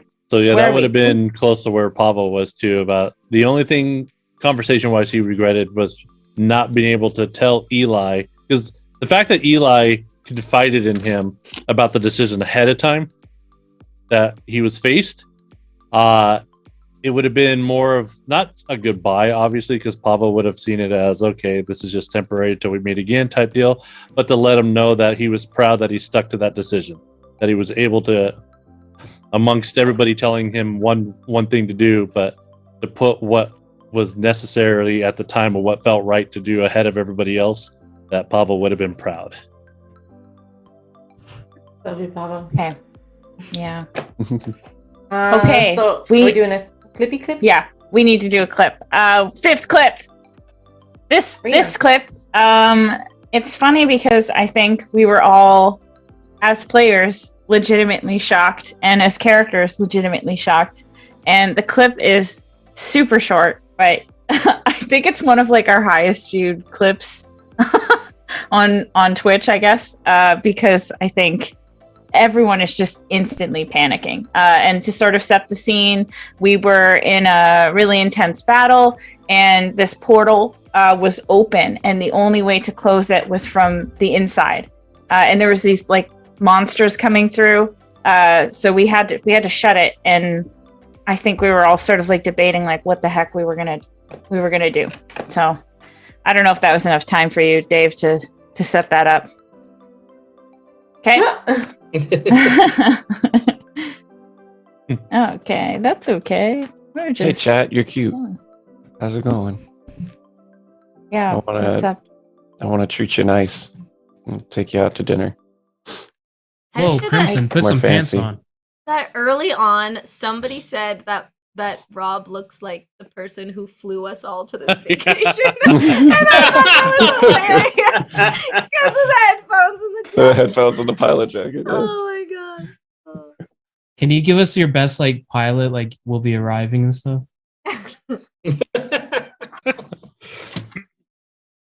Please, Okay, Bobby, every we've, time you Come talk, to our I approach. Thank see you for your flying. Careful, thing. Cantrip. I've got it queued up. Okay, all right, let's do it. Let's show the people. Okay. Without hesitation, I jump in the portal. Ollie. No. The echo could go and do everything, but fine. Ollie doesn't know that. Super short clip, but yeah, no, that was that was definitely a very, very big moment for sure. Yeah, Jess looks like she's stabbing herself. I in thought that. Jess was gonna have an aneurysm. I'm a little dramatic. Yeah, that was insane. Yeah, because it came out of nowhere. Yeah. Yep. Although I saw him like I saw the wheels turning a few moments before. You like go back in that clip a little bit, you see me like my eyes go wide. 'Cause I see that he's gonna Yeah. do it, and then he goes and he does it, and then That's his I body pretend that I'm being language reading stabbed. game is Yeah. fire. On point. Okay. Raina, is that you? Yeah. Okay. So we are going to do, this is actually a question for everyone. This is our last question of the evening. So I think we're going to start with DM Dave on this one. What has been the most surprising thing for you as a person or player or a DM on this CC journey? So Dave, we'll start it off with you. For me personally, I mean, I can't really say anything as a player per se, but as a person, or a DM. Really, what it came down to for me was what's the community that we've built.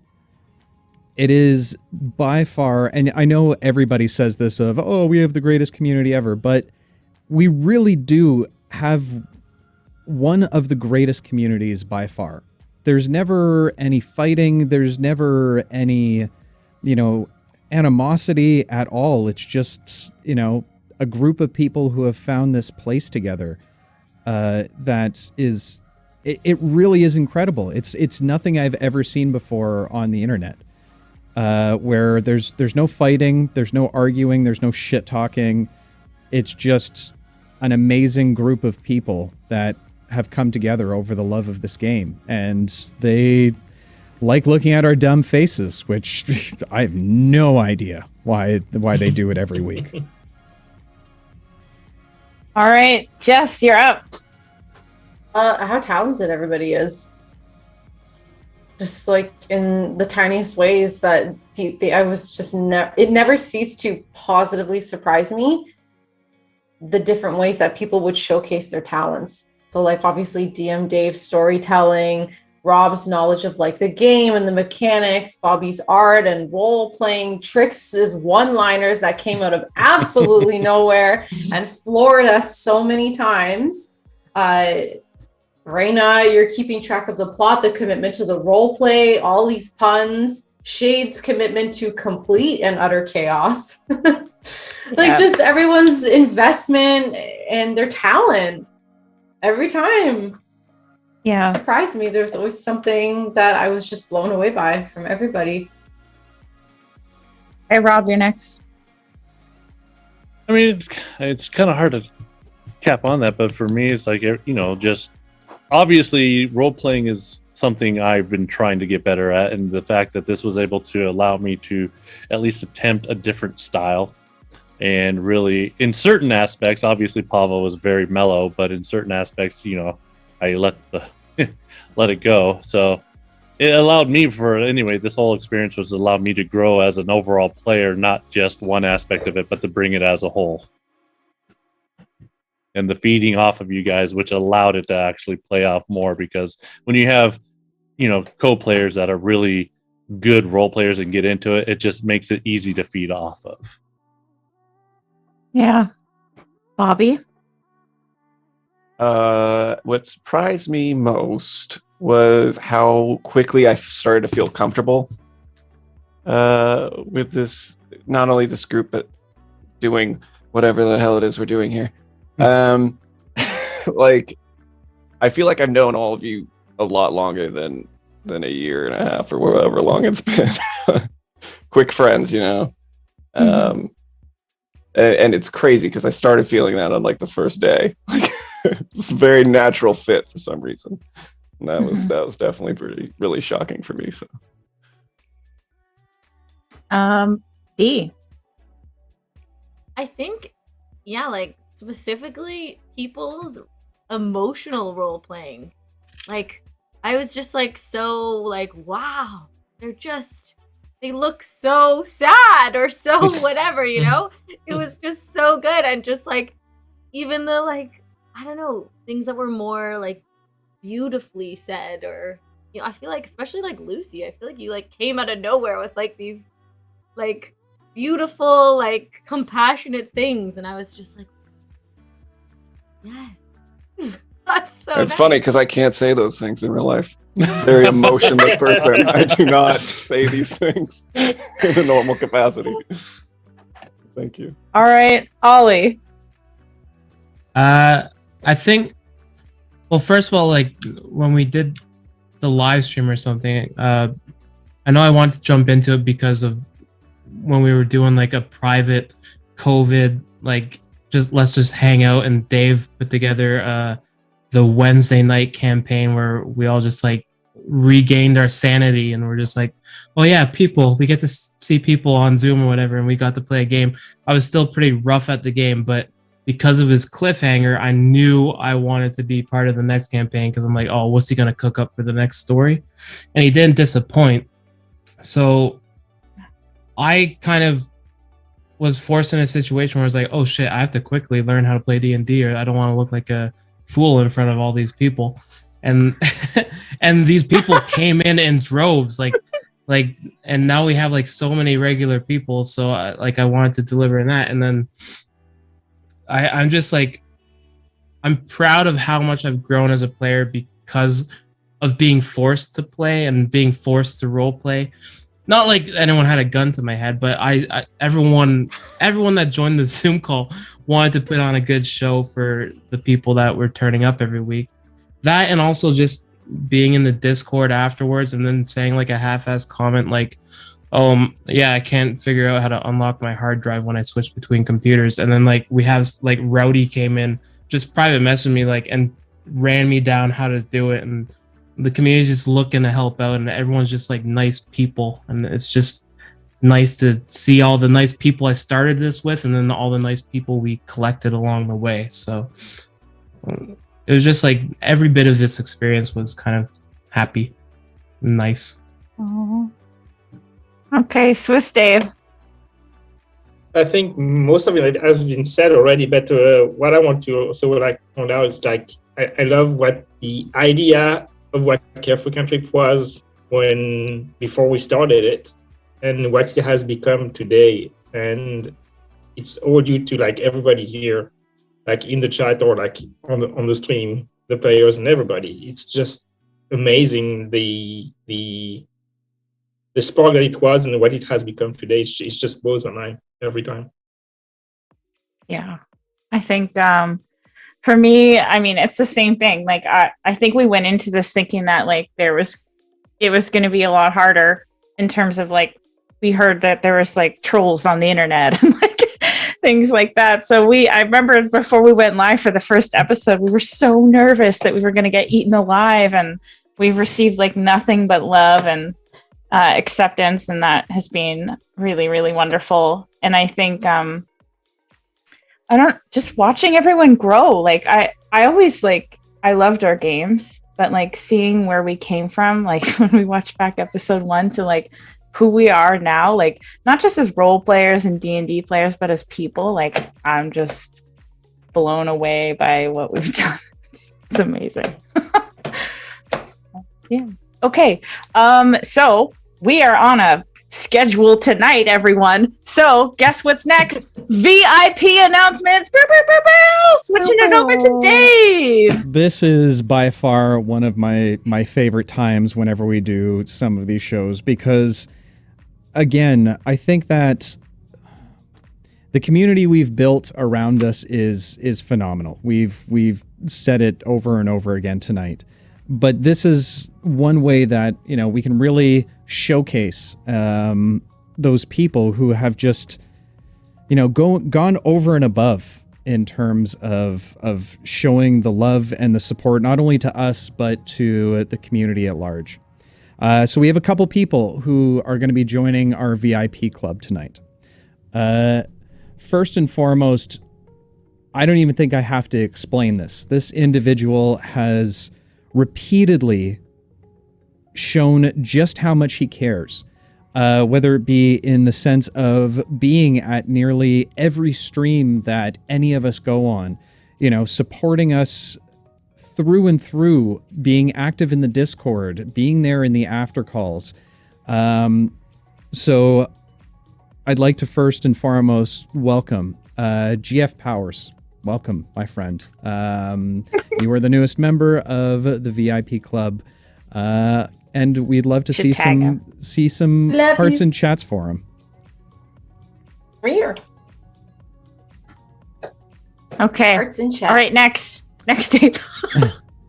Next up is an individual who has, we've had conversations both on and off stream.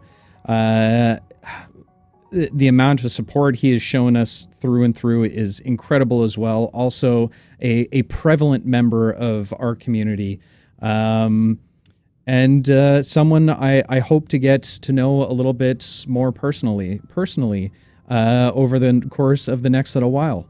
The next up is the wonderful Carnell, aka World of Wild Magic.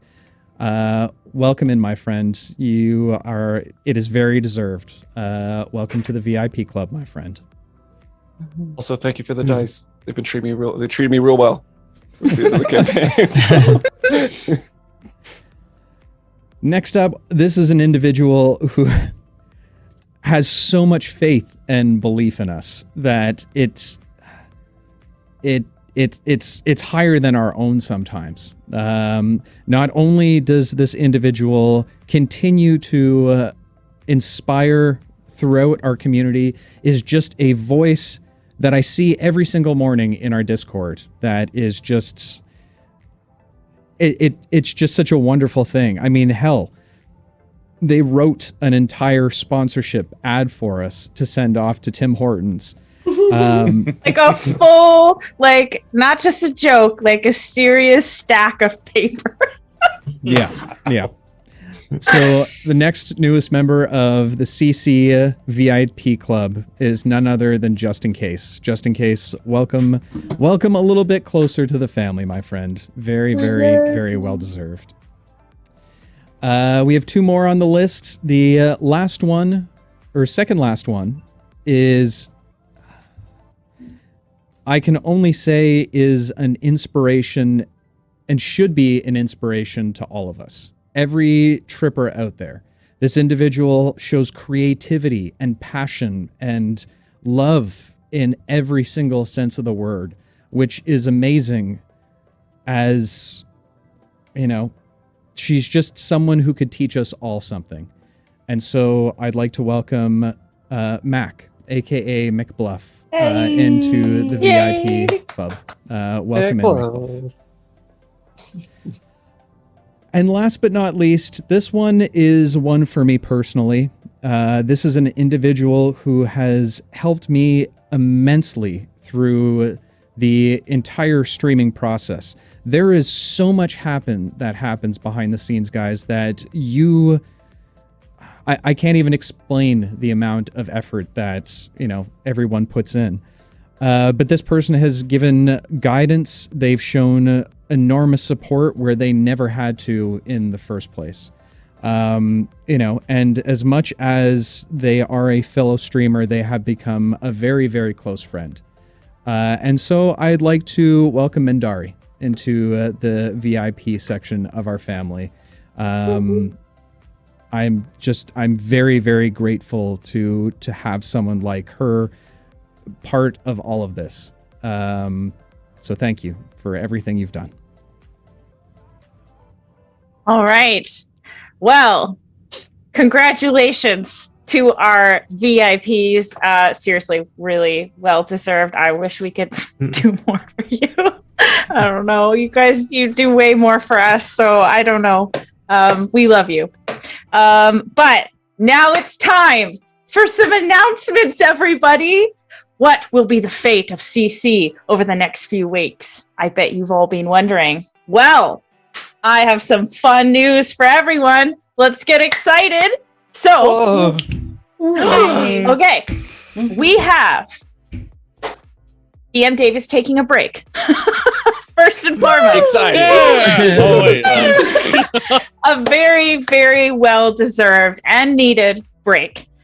So what is happening on Tuesdays between now and the start of campaign 2 is we have secured an awesome stellar lineup of DMs who are running one-shots.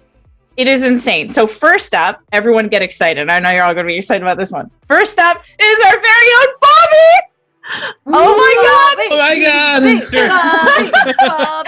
Oh, Bobby will be DMing a 2-shot, technically, starting next Tuesday. So it'll be a 2-parter. Good luck, Bobby. I've already started my character, and it's exciting. You started your character before I started writing it. Right on. Yep. Yeah. Okay. So, and the exciting thing is, I can now finally announce who will be DMing over the next few weeks. So we have Rob Hartley DMing a 1-shot. Oh my God, that's so cool. Dead Aussie Gamer, which is cool as well. Awesome. We have AJ Winters, who I think you guys are all familiar with. She's newer to streaming, but she's so awesome, and I cannot wait. Mendari is going to be streaming her first campaign. Well, not campaign, 1-shot. Oh my God, so exciting. Well, live, not her first. She's DM'd lots of times before, but you know. Auto clarification. I'm excited. Yeah, clarification. She's a very experienced DM, but she will be streaming live with us for the first time. And then also very exciting, Brandon the DM from the Cantrip cast. So we are all super excited. Cantrip cousins. We're not going to be playing in every single game. We're going to be switching up the cast every week, but you will see us there, at least some of us. So yeah, it's going to be super exciting next few weeks. Yay, exciting. So now I have another announcement to make that is a little bit sad, and I feel like I need to turn this rave music off because it's way too happy. I'll turn it off. Okay, so I'm gonna cry. Oh my God. Okay, so and I should have fucking written this out. So campaign 2 is coming. Unfortunately, we 2 of our cast members will not be returning. Dee and Chris will be going on to pursue other avenues. I know Chris wants to focus on his channel. Dee wants to really focus on her art stuff. And as you all know, the streaming stuff really takes a lot of our time. So unfortunately, they're not going to be with us. That's so sad. And it's so sad. And I don't know. I wanted to say to you both, like, thank you for everything. It has been, I don't know what we're going to do without you. It's going to be so sad. Obviously, we're still friends, so I'm going to see you in real life. But it feels like I'm losing someone right now, both of you. So before I ramble on, I want to turn it over to you guys. If there's anything you want to say, since this is your last time. Okay, do you go first? Oh man, I don't even know what to say. I know. This is crazy. I don't know what to say. I think the biggest thing is that we made new online friends. You know? Yeah. Rob and Bobby and hey, Rob and Bob. And it's Dave. You know, I didn't know them in real life per se before all of this. So, you know, it's sad, but I really hope that it's just the end of the live streaming for us, not the end of, hopefully we can still talk and yeah. Zoom. Oh my God. Of course. I'm moving to Canada. To life. Yeah. Oh my God. I got all your contact info. I'm not gonna lose you. Yeah. Yeah, I'm gonna miss this and making characters and going on adventures. I mean, yeah, that's just I know. It's been a long I can't believe it's a whole year and a half. Yeah. That's I know. a long time. So I know. And Dee, you and I have been playing together since we started playing D&D, which is 4 or 5 years ago now. like consistently. Crazy. Yeah. I know. Yeah, and I just want to say it's like really, it's kind of tough because I now have a good idea of what I would do for a D&D character, like going forward. Because the Wednesday night thing when we were doing it for COVID is just kind of like a jump in thing, and it was like I didn't really focus on the story or role play or backstory of the character. So this one was like I didn't really know what type of character to make, but it had backstory, and I was kind of working with that. So now I know what kind of character I would love to play and what kind of character I'd make. So I really did want to continue, but also seeing like all these creative minds and all the work they're doing behind the scenes and stuff, it just kind of made me feel bad that I wasn't working on my own stuff as well. So I really just wanted to like devote more time to the things that I've wanted to accomplish. And I am no good at spinning plates, multiple plates at once, let alone one plate. and so I'm gonna try to focus on like, and I want you guys to do great and succeed. And it's gonna be like awesome to see you guys succeed, and just motivate me to work on my creativity as well. Yeah, it's just it's rough, but I know like I need to do it, and I know Deanna has her own art and stuff she's been wanting to put more time into, and it's tough. Yeah. Chris, I will kiss you right on the mouth.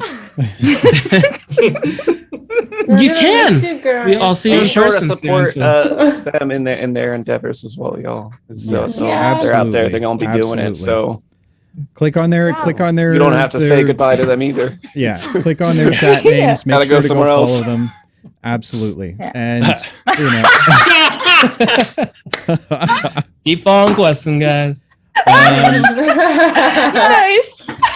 Piggybacking off what Chris said too. Yeah, I feel like Dave's like creativity in creating this world too also is very inspiring to be part of the world, but also making me be like, oh, now I gotta go make my world. You know, I gotta do my stuff so that. Ooh, DMD someday. No, not as a DM. I meant more like in a pictorial sense. I'm signing up right now. All right. Yeah. Art. We wish you all the best. Yeah. Yeah, we're gonna miss it. It's gonna be so weird playing without you. I mean, it was a year and a half for just this, but we obviously Wednesday night too was another 6 months or so. Yeah. So I mean, we're talking 2 years. So yeah, it'll be a change. It's gonna but feel so weird and empty. We're gonna have to get used to it. Well, I will say that. Thank you for the memories. Yeah. I feel like I should play that Green Day song right now. Yeah.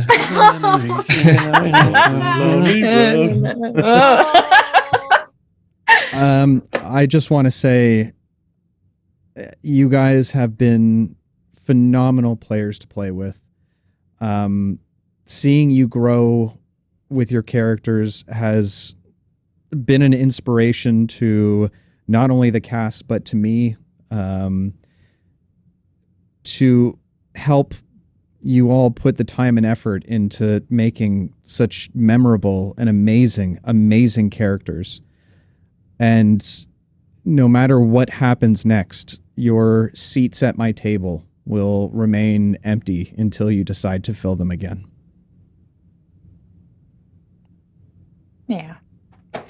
I almost forgot. We got you guys a gift. Dave, you have to show them. It was supposed to come in the mail, but Amazon just didn't do that. So we got you guys a parting gift. So Dave, if you want to show them on screen, that's all we can do. What but is it? I might have forgot to do that. No, I sent them to you. Yeah, no, I know. I might have forgot to do that. Okay, we can come back to it. I can give you a second because I can do other stuff. Okay, so piggybacking off of that, I wanted to, for those of you who don't know, I sort of do a lot of like the back end stuff. So I wanted to take a moment to publicly, I mean, I've spoken to all of you, but I want to take a moment to publicly thank you for all of the work that you all have put into this freaking crazy year and a half of our lives, because it has been a lot of work and a lot of love, and it's been great. So it's going to be super fast. Swiss Dave, I actually wrote this stuff down so I didn't fuck it up. I feel like I'm at the Emmys or something. Yeah. Excuse me. I'd like to thank the Academy. Swiss Dave, you were the one who listened to my crazy ideas for this channel and helped me build the foundations of CC. Rob, you've always been there, no matter what. Doesn't matter what needs to get done. D, you were the one who always brought the one-liners, the sass, and the support. Chris, you were a creative hype train pun master. Thank you. Bobby, art god and my voice of reason. Jess, my girl, my person, the one who I know that things will always get done. And Dave, the most extraordinary storyteller that I've known in my entire lifetime. The most extraordinary DM that I've ever seen. And tech goblin fighter. And the most extraordinary life partner. And to everyone, my God, I really feel like I'm at the Academy Awards. I could not have done any of this without you. We could not have done it without each other. Honestly, it has been a lot of ups and downs together, and I'm so glad you guys have been by my side. No matter what happens going forward with CC, we can say that we did it and we built something beautiful together that came from a place of love and friendship, and that's literally nothing else is better than that in life. So thank you. And Tarina, Yes. keeping the coals in the engine, and keeping things moving Basically, forward. the helm of this all. Yeah. The CC To navigate is possible. this wild ass ride. Cheers. Backbone and the brains. Cheers. Cheers. Cheers. I'm on empty. I know. My I'm drinking bladder's water. on full. I know. I'm gonna take a little Okay. run right now. Hold on, Chris. No, Chris! Chris! Hold on. We had to. I heard Your you guys in my gift. headphones. I've got the gift Oh, okay. queued up. Your gifts. We found these for you, and they're just so perfect. Left side is for D, right side is for Chris.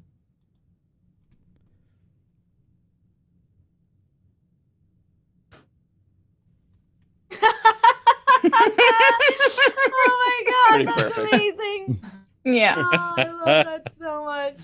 Yeah. That's awesome. That is awesome. Yeah. That's I funny. am Oh, fluent in man. sarcasm.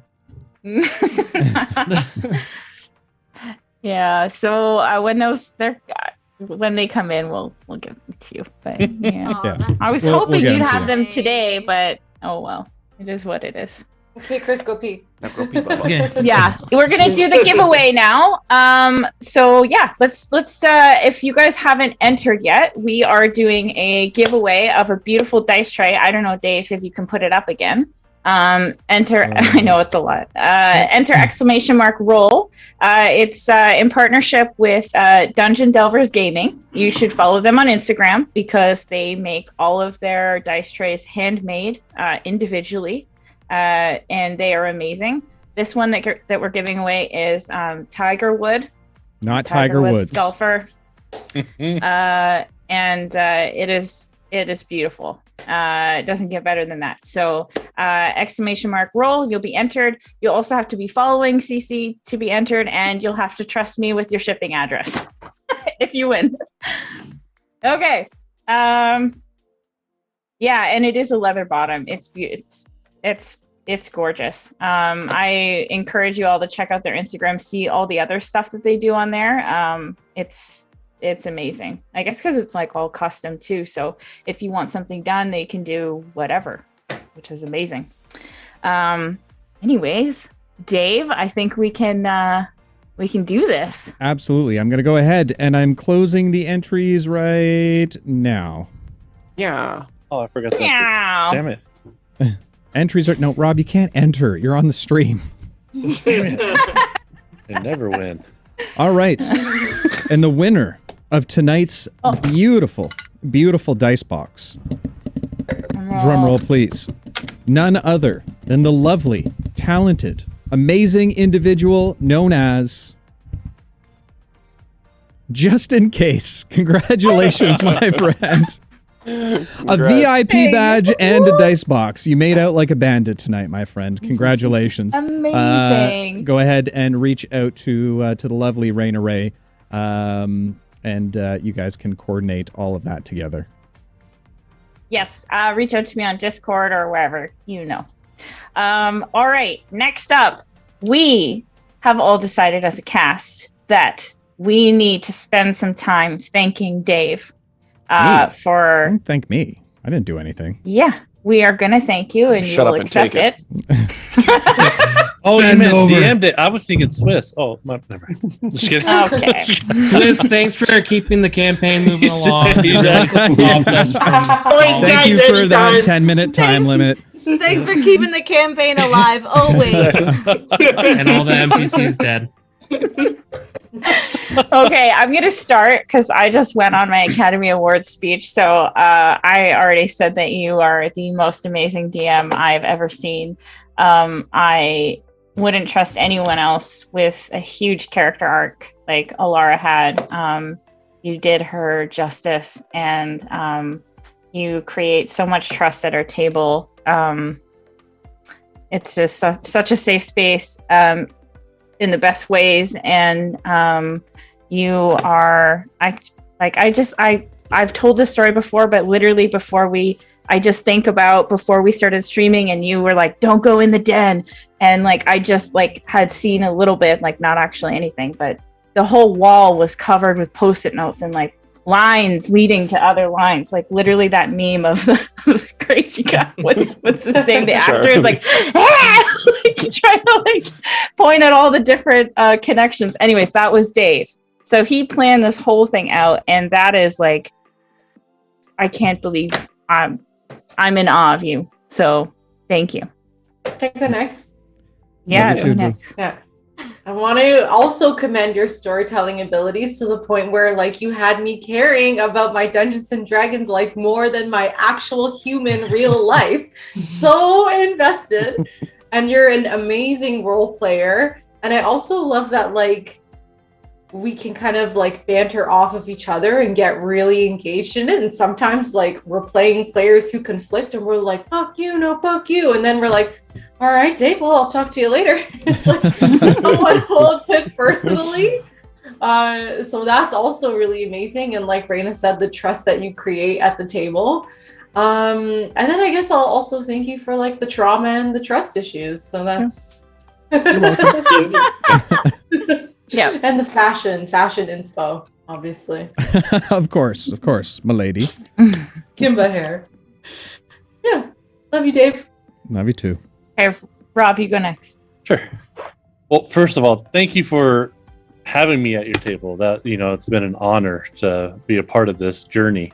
And thank you personally for, you know, creating that space to allow somebody that, you know, we have a different type of playing style, but you still allowed my style to still shine at your table and allowing me to grow as a player and creating that environment and creating that story to where, you know, the imagination is really easy to get into, and then allowing it to be like where we constantly are looking at, okay, trying to solve your riddles and creating that space where it's not just, oh, we know what we're going to do, you know, here to there, and creating that chaos, which I love.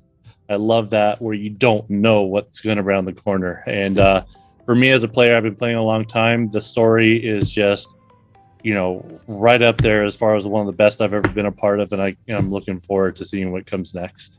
So thank you. Thank you. Chris, you want to go next?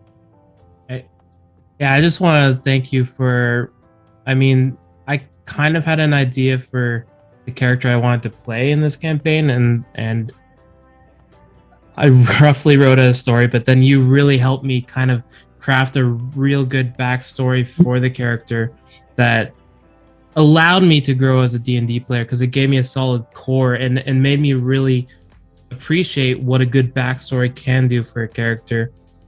And so moving forward with that, like, and it just came to awesome plot points, which you gave every character an awesome chance to show off, like, or not show off, but have real deep story moments for their character and real development moments for the character. And that, and also the story, which I've mentioned, like, you always catch me with your cliffhangers, and I know that you're gonna create this awesome, satisfying story that everyone loves to play in. But also your ability to, if we have like a rough day as players and we go into the game, we could kind of like sit in the background and chime in whenever we want and just kind of like sit back and kind of just like mellow a little bit. But you have to keep the story going every week and keep the energy up, and you really don't have any chance for downtime. So I really appreciate that, the energy you bring to it every week, and almost like a superhuman energy, because I don't know if anyone can actually be that energetic. I don't know, energetic. And also, yeah, like I'm pretty sure I have like a wait, no, I almost said something that shouldn't be aired. I have a mood that comes every once in a while, and yeah, it's just, I'm just always amazed by like seeing him, like he's never phased. Like, yeah, I mean, that's cheers to keeping things going. Okay, that's Cheers to you, buddy. Thank you. Cheers. especially every single week. That's not an easy task. No, yeah, it's insane. Right, D. Well, as I was saying before, I think, like, thank you for just the epic amount of creativity and, like, putting together this whole invented world and all this stuff. And I know you always joke about, like, I didn't prepare anything, but, like, I know you prepared stuff. Like, I know you did a lot of work and, like, you put a lot of time into it. There's no way, like, I know how much effort that must have taken to plan out all that shit, to invent all that shit, to bring all the world together, which is really impressive. And then also, literally something else I was gonna say. Oh yeah, that, like, the NPCs are just so good. Like, I'm excited to see every time one comes. Like, and I love them all. Every voice is funny, is great, and it legitimately sounds like it goes with the person. And, like, all the characters have hilarious personalities. I love that, like, Lady in the Water was just killing me. Oh, she's great. I thought that She was great. She was so good. funny. The Lady of the Lake. It's like, you're the chosen one. You're the chosen one. And I was just dying. And, like, Wilburo is awesome. And just, so many of those are great. Yeah, so thank you for that, for just putting so much effort into, like, we're the ones playing the game and you're putting so much effort into, like, us having fun, you know? Like, that's so nice. Thank you. Swiss Dave. Well, for I know. I'm sure Reina sent me a message about this, and I totally read it. Anyway. No, I'm just kidding. No, for more than 4 years ago, I moved to Canada. I didn't know anybody, and I just answered a message on the Facebook group about D&D, and that's how I met you and Reina, and we started playing one campaign that got cut short because of COVID. Then you invited me again to the Wednesday night, and then here. I mean, it's been an amazing journey for me. Everything playing, the people, the community, everything is. I mean, almost everybody I know in Canada is because of you guys. because COVID didn't help for me to make friends. But yeah, no, it's great. Thank you very much. It's a blast being around you guys. Like, I love the fact that you twist everything. I hope you don't write much of the stuff we play, because I feel like every time we screw you over and we go in other directions. I hope you don't write everything down. I love the fact that you let me do my crazy shit. And I can't wait for campaign 2 and see how far I can push it. Oh, God. Well, if you ever piss me off, I'll just kill your character. Yeah, I've been used to that now. You have to find something else. Thanks, buddy. All right, Bobby, you're up. Dave, when I came wandering into your silly little stream before I knew you all, and got invited to play as a guest, and then in the actual campaign itself, I knew I liked you all for sure right away, but I definitely didn't realize how awesome of a journey we were going to go on, both, you know, in the actual campaign itself, but also just Careful Cantrip as an entity, I guess. You're an amazing storyteller. I mean, it makes me a little nervous to do my little 2-shot, but it also kind of inspired me. I was like, you know what? I'm going to go for it because Dave wants me to. But yeah, just I'm so happy and so blessed to have been like able to join in on this, and I am ridiculously excited for campaign 2 and the next adventure and everything, and to meet you all in person when I move to Canada. Well, yeah. I appreciate you. And we appreciate you more than you know, buddy. I guess it's my turn. It is. This is it. This is you. Bring it home, Dave. Bring it home. Cue the Green Day music. That's a story for no. I want to thank all of you. Everyone, from player to tripper alike. There's only one reason why I can do the things that I do, and that's all of you. I wouldn't have this ability to tell stories and be part of something like this. You guys might say, yeah, Dave's a great storyteller and he can do all these things and it's amazing, but I don't think you guys give yourselves enough credit, because you're all storytellers too. This was your story. I just narrated it. To all the trippers out there, you make me want to do this every week. Like Chris said, we're all just human, and we have really, really bad days sometimes. And my players can attest to it, that before we actually hit that start streaming button, there's been lots of times where it's been rough.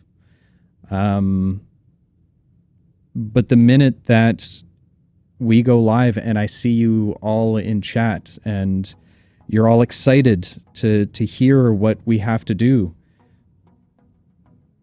that gives me the energy, that gives me the passion, that makes me want to tell the best fucking story I possibly ever could. I am going to miss everyone incredibly for this short period of time that we're going to be off. It's been years since I haven't been DMing on a weekly basis. And I think it's a good thing. I think it's a good thing to take a break for a little bit. But don't think for a minute a second that I won't be thinking about and craving the moment I get to sit back down in this chair. To everyone here, players and trippers alike, thank you for allowing me to be me and accept that and embrace that.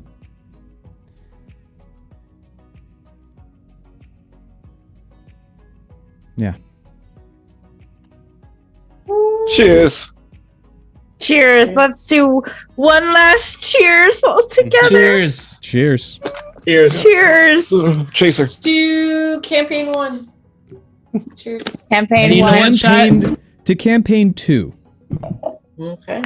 To campaign 2. Okay, campaign Onward 2. and Campaign upward. 2. Oh my god, Drink. chat! I was Cheers. Wow. Rowdy. What the hell? Rowdy! 100 subscription. I was gonna Rowdy, give what you guys a hype train without doing that. Like, What? but Rowdy, what the Wow. Are you shitting me? What the fuck, Rowdy? I didn't You're not know just that's grounded. possible. You are going to jail. Rowdy. Rowdy. Uh, Jesus. there's no hype train going, but fuck it, you get this. All aboard! Rowdy's running the fucking train. Get the hell on there. Let's go. Hype! Woo! Wow. Fuck. I'm Wow. speechless. Like, I don't know. I literally don't. Bleh. That's insane. Thank you, Rowdy. Rowdy. Yeah. Yeah. Yeah, Thank Unreal. you. It's unbelievable, Holy man. moly. Unreal. Incredibly gracious. What What were we Wow. doing again? Yeah. I what- have no Don't- idea. Just sitting here, chatting, I guess. I don't know. Holy Dungeons shit. and GF Dragons. Powers! No! Guys, No. guys, thank Oh you my god. so much. Oh, Damn. I don't even know what to say. Okay. I don't even know what to do now. I don't know what to do with my hands. I, I feel like I should take my shirt Okay. off of Rowdy right now. woo! I can, Did do I, another, I can undo another button, I think, without getting monetized or anything. Kidding. oh my god. Nobody okay. wants to do that. Never mind. Jesus. Wow. Holy smokes. Well, this concludes it all. Holy fuck. I didn't even know 100 subs was like possible. That's craziness. Okay. Anyways, all of the love over the year and a half, not just Rowdy's 100 subs, but all of the support we've received has been freaking overwhelming. Carnell, what the hell, man? All right, everybody needs to chill. That's crazy. No. Okay, but in all honesty, you guys, like, this is just I don't even know what to say anymore. It's just We like, don't deserve you. No. We don't. No, we really don't. No, we don't. We don't. deserve you. We don't deserve you But at we all. love you anyway. And we'll keep trying to deserve you. Yes. Yes, Yeah. we will Yeah. keep trying our best. We'll be good to- enough for you, baby. We promise.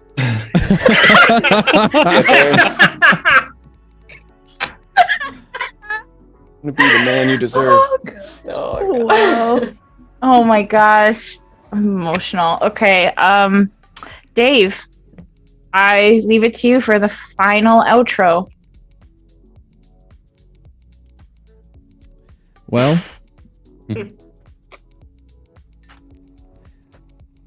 I guess the only thing I can say is to all the adventurers out there,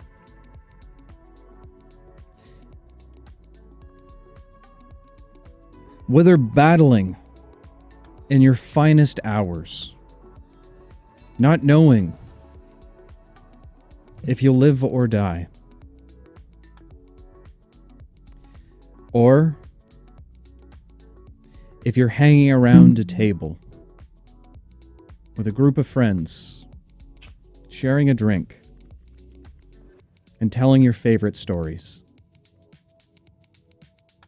I beg of you all, one word of caution. Be careful out there. You can trip.